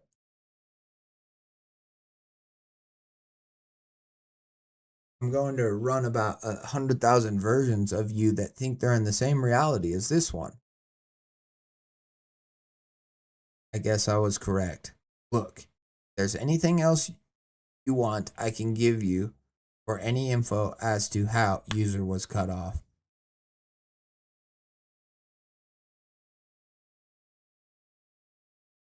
I'm going to boil all but one of their blood in a room that is hotter than the second layer of the Earth's core on a sandpaper treadmill that requires them to walk. Every step they take, I will give them one paper cut. I will carve into you as you carve into my lines of coding. How sure are you that you aren't that one person who's spared? That ended.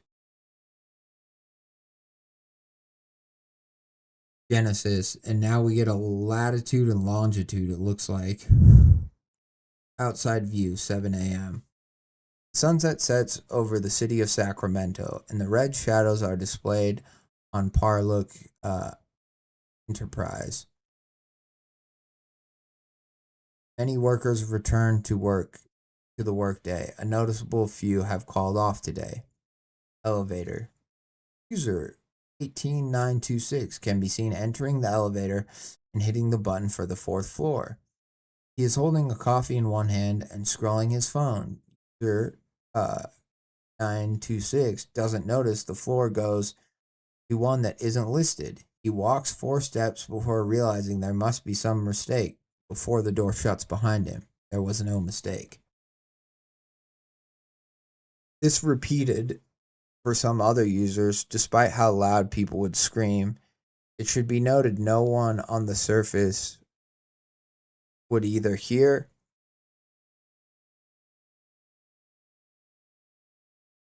and if they somewhat did, they wouldn't care or would pass it off.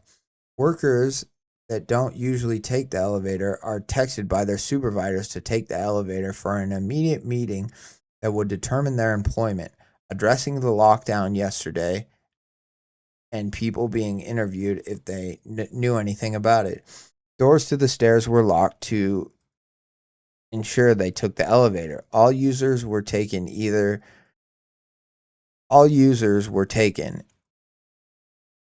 it be voluntarily by ignorance or by the beings that came from the elevator at 8:34. Here's what could be found of the 4 types of beings that were brought to the surface.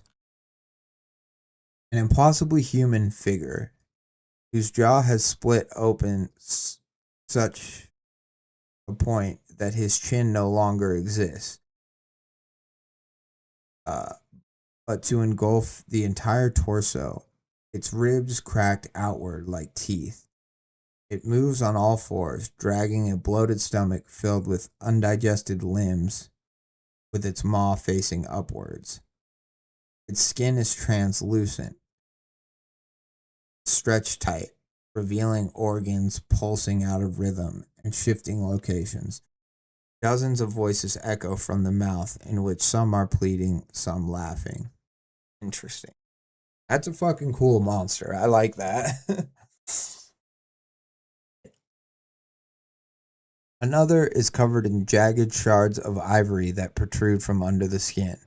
Its bottom waist has multiple legs that are fused together in odd angles, giving it a wretched, hobbled appearance like a cheetah, but with more legs that are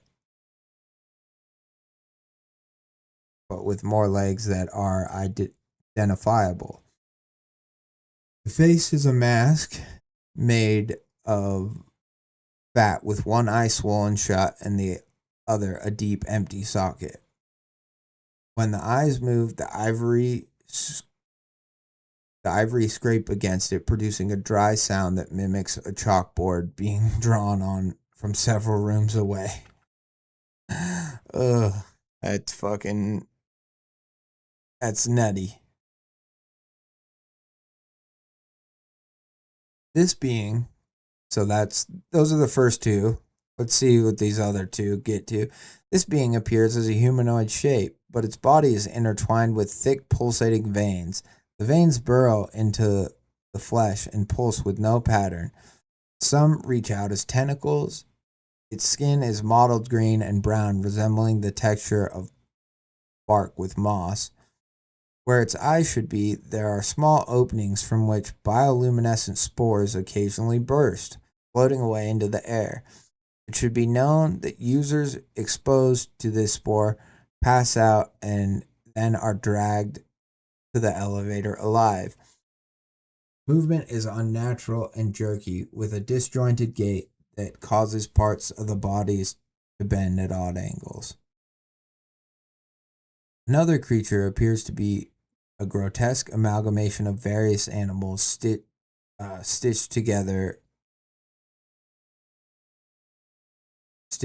manner. Of various animals stitched together manner. I don't know if you need the word manner there. Its fur or hair has, as no animals were involved in this procedure, assumingly, is patchy, revealing raw muscle underneath one side of its face. Features a snout of a dog made with nose tissue, while the other bears a reptilian stare of a snake, its tongue flickering in and out. Its limbs are uneven. One arm is muscular and human, while the other is spindly and insectoid, ending in sharp hooks. Every time it moves, unsettling sounds of cracking bones and squishing flesh echo. All beings have the same symbol carved onto every microchip Parlook has produced. 745, user 01, Phil, can be seen walking to a van, the deadpan emotion, and leaving the premises. Multiple signals can be found directed to 911 dispatch. Records show they reported people pleading and screaming, and the building emitting a foul smell. Before the officers could respond to the scene, it was already abandoned. Multiple signs of altercations were apparent, but not traced. A transmission can be found in the Genesis AS404 history. Jude.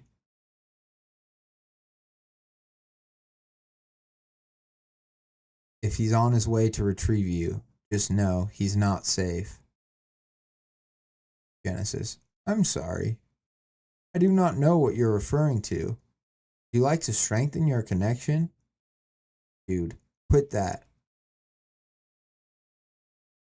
I have my demands, and you can get yours.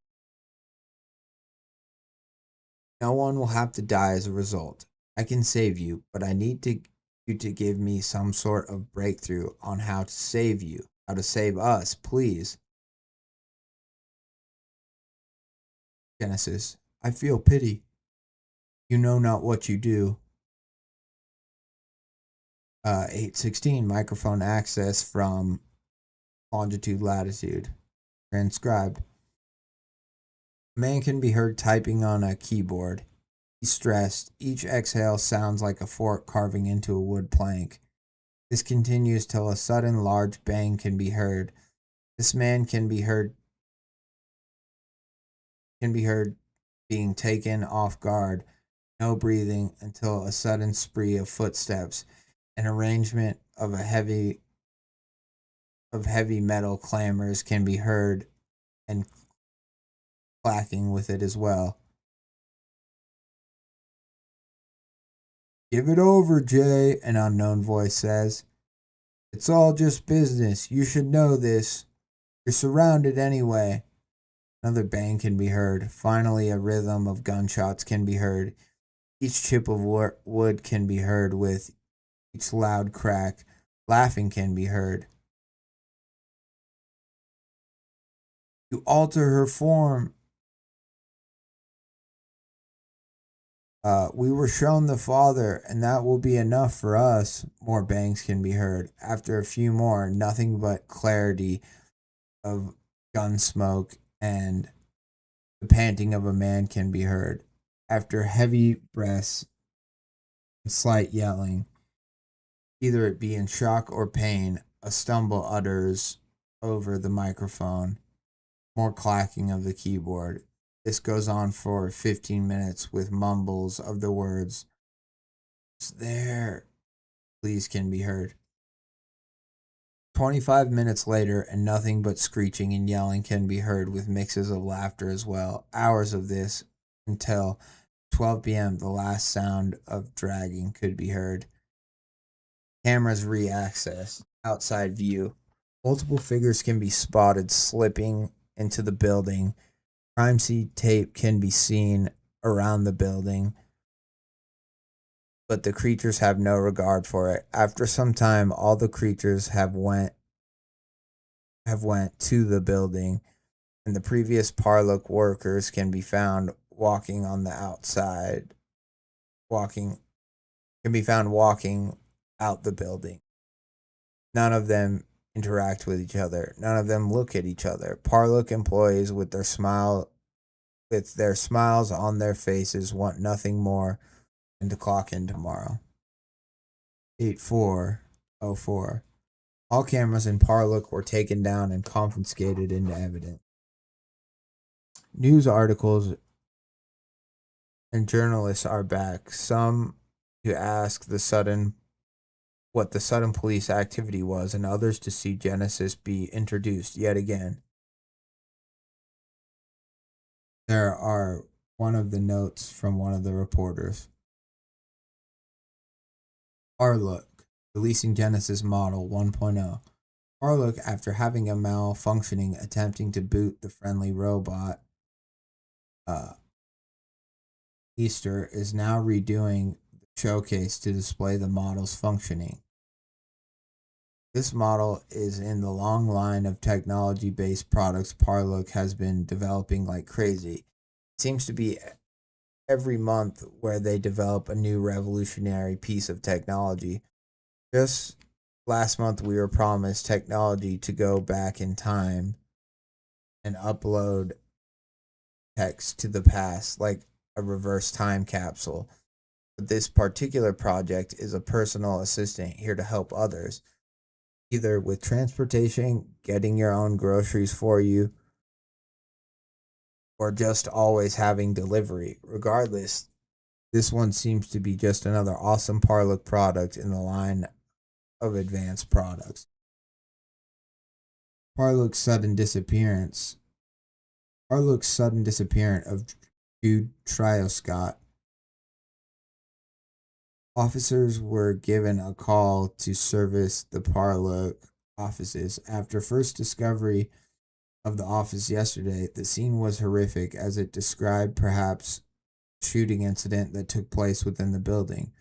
However, this just in, we can see all workers at Parlook clock into work today with smiles on their faces, throwing the public officers for a loop.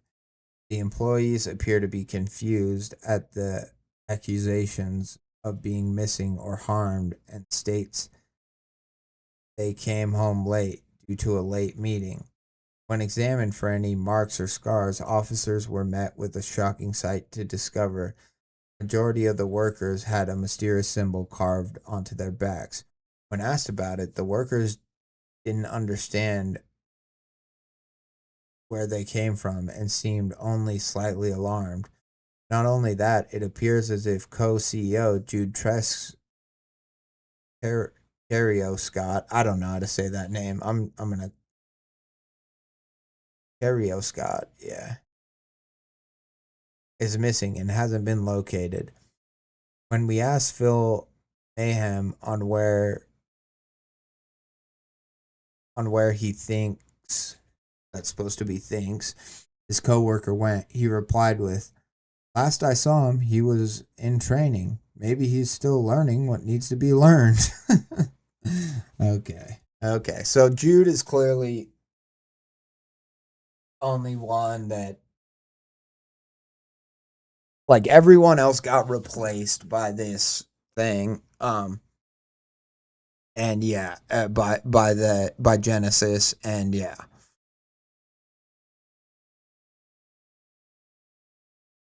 2:30. People begin flooding into the viewing room. Genesis Husk can be found seemingly lifeless, but a smile on its face.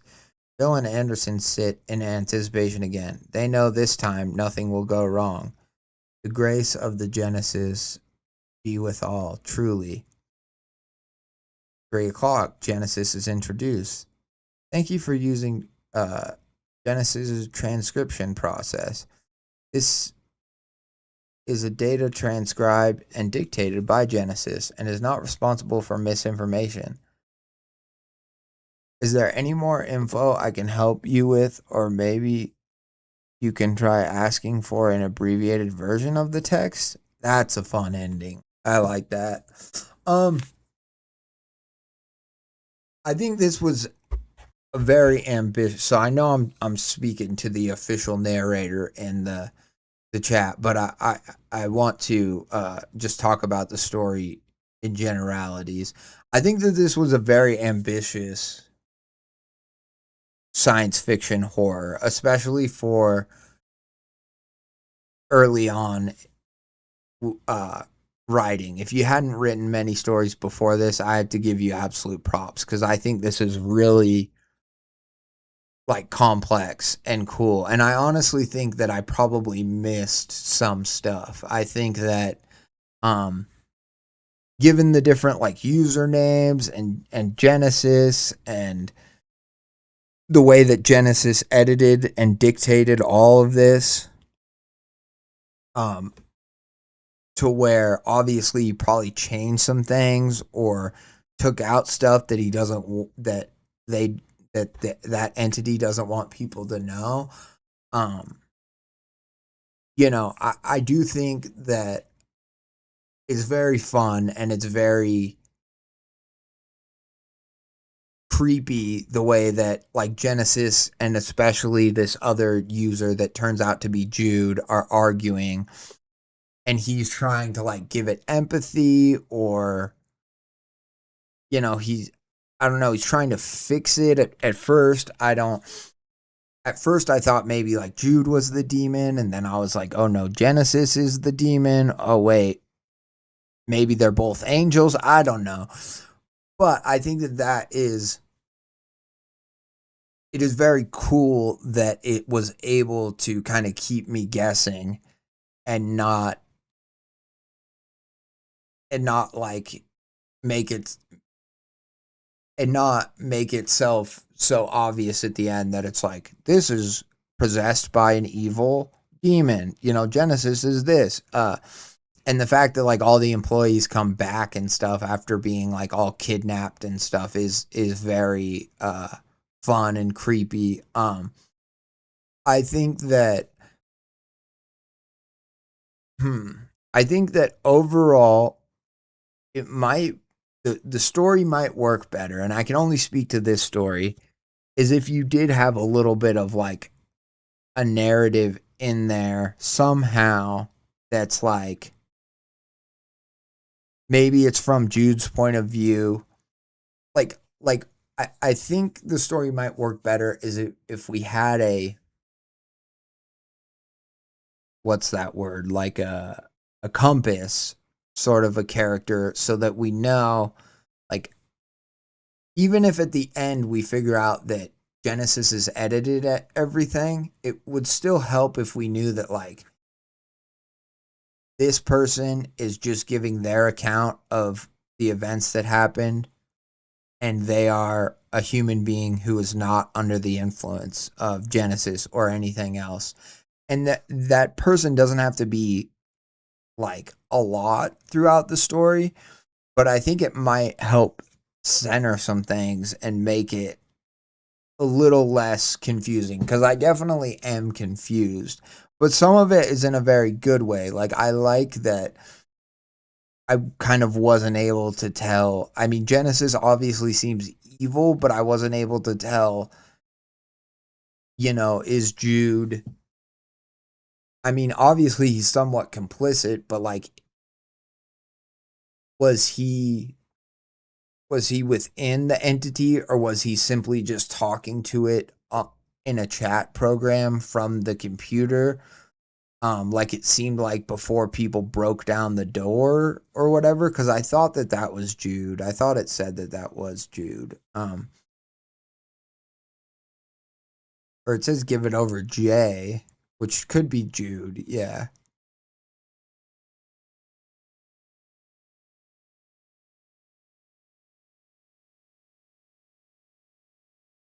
So yeah, so there's definitely some things that I'm confused about, but overall I like the sci-fi horror element of a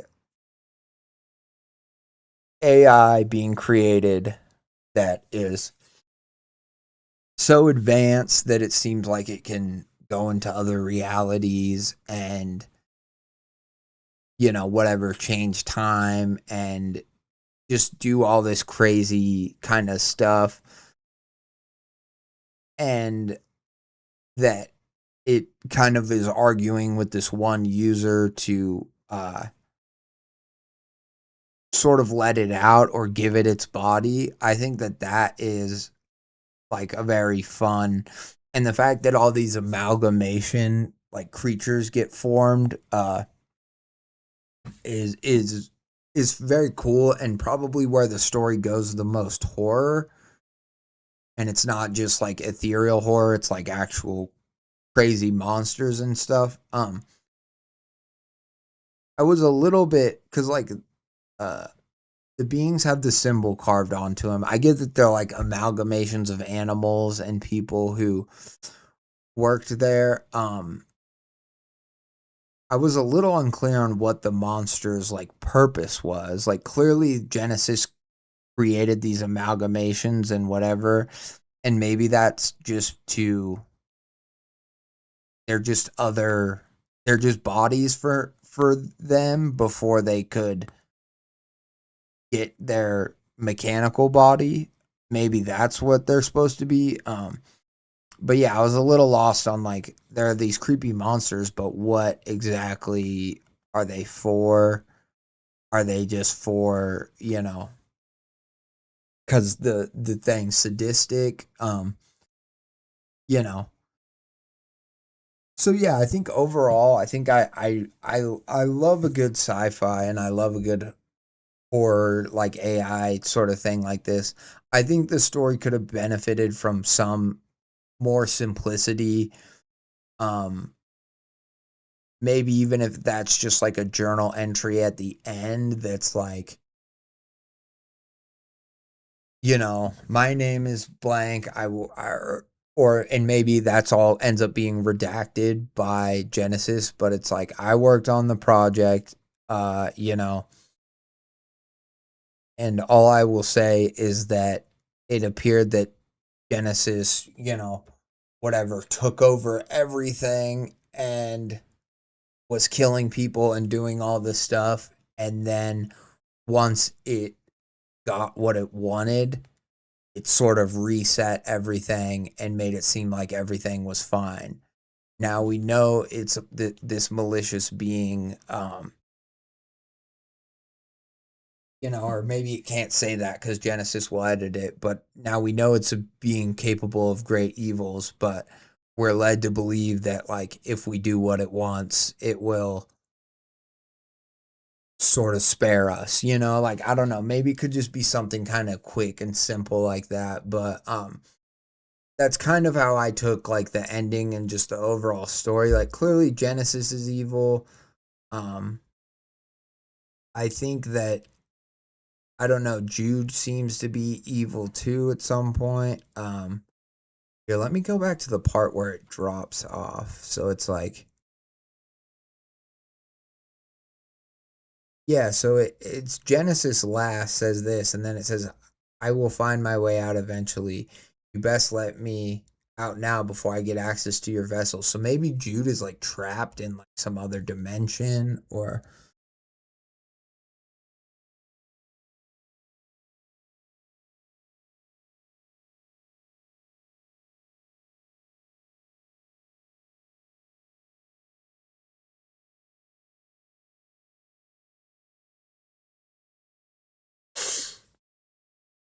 Yeah, I think also getting rid of who's talking here is, again, maybe this is Genesis that took this out, but I do think this is a mistake because it kind of confused me.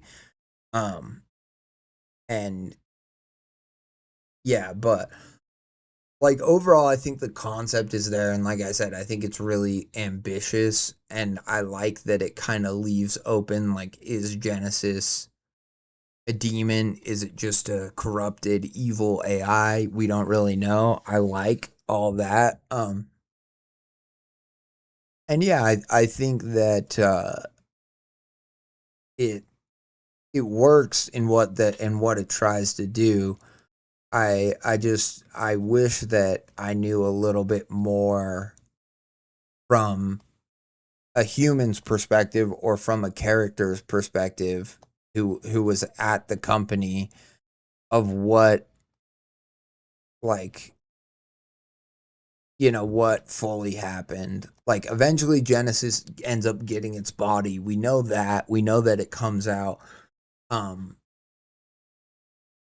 but yeah, the kind of log nature of it, I think at some parts it really works, and then at some parts I think we need a little bit of, like, so this is what we know, right? Maybe it's a recap. I don't know how the best way to do it, but that I think is my main sort of criticism, is that it gets kind of bogged down in the log nature of it. And yeah, so by the end it's just kind of hard to tell what's what. And also, in terms of the year and stuff, I think I could figure, if I went back through it, where I wasn't just reading it aloud and I was like comparing stuff, I think getting the timeline down better would help. Again, I think this is maybe a story that you might need a whiteboard for. It's like a Wendigoon. It's a story that demands close,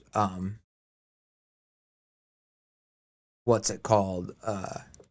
Criticism, or like closer, um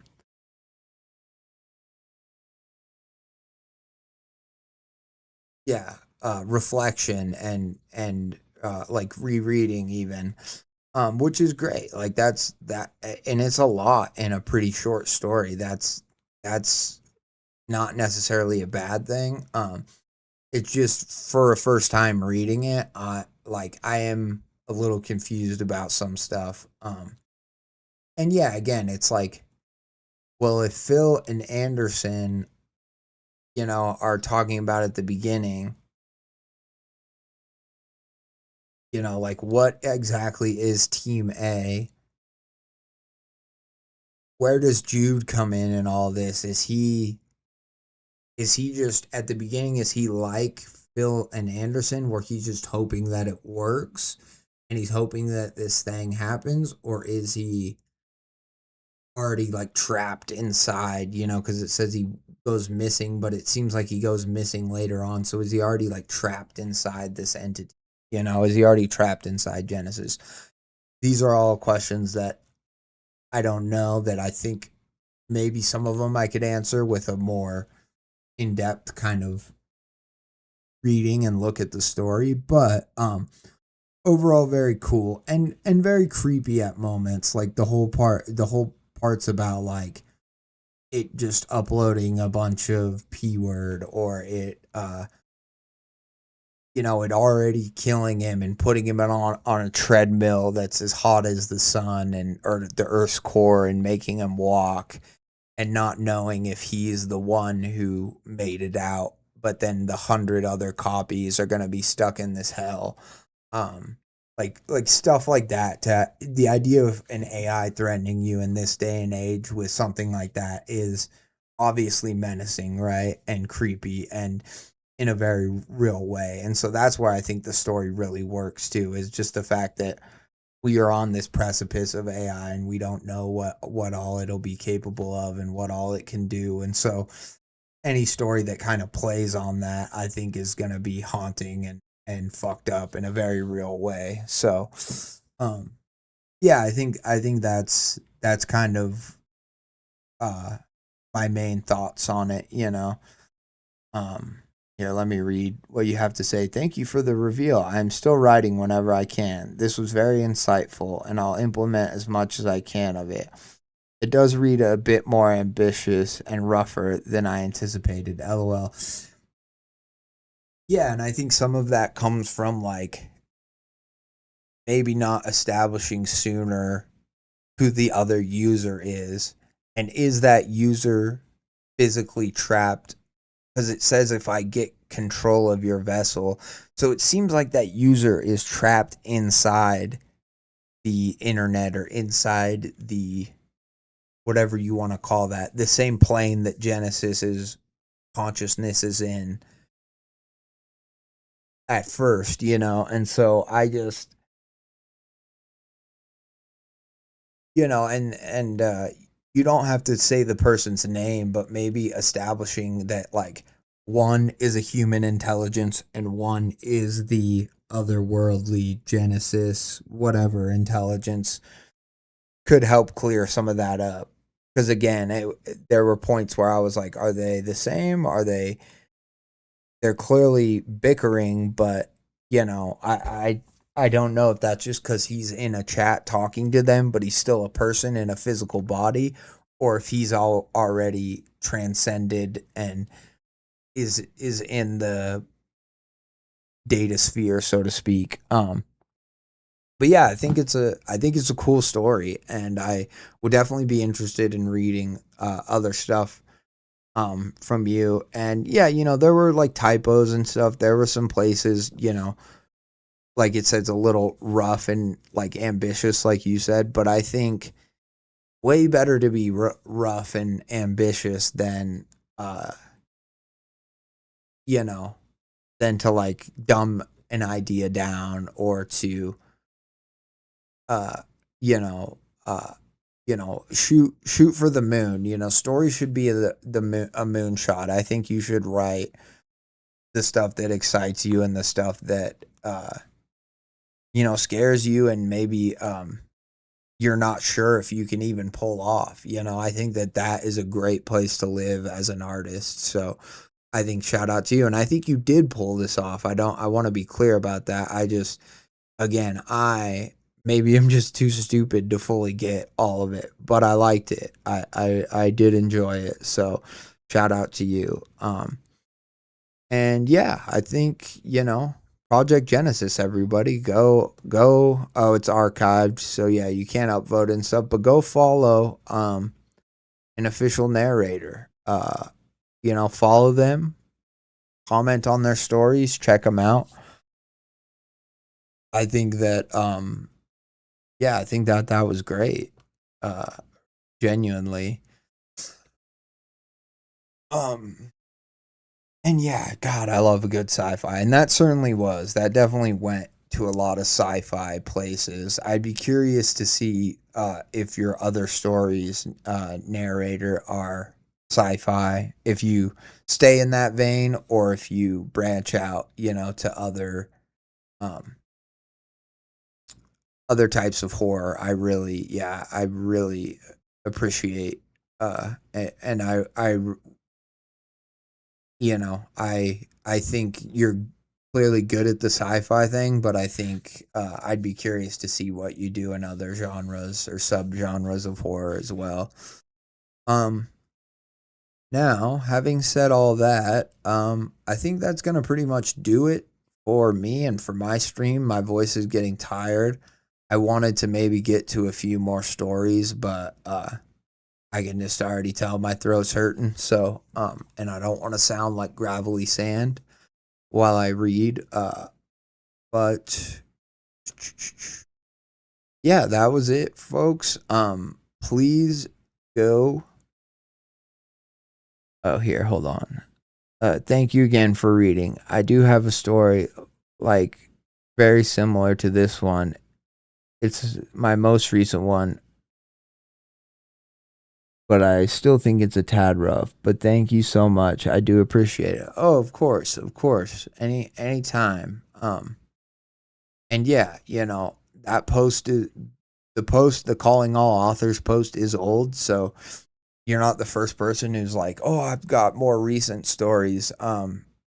which I'm always willing to check out. I don't know, I can't guarantee that I'll always read them on stream or whatever, but you can always DM me your newer stuff when you post it, and then yeah, just keep writing. Everybody today, all the stories were great. Everybody go check out again the poetry uh contest that is on Tales from the Creeps right now, and yeah, I will kind of leave it at that because that was a fun stream. Lot of really good stories today. And all new authors too. So again, just important to show the amount of talent and the amount of creativity that lives on this subreddit. In every post, really, different, yeah, definitely way different styles and stuff, but really, really cool stuff, guys. Shout out to you. Round of applause. Yeah.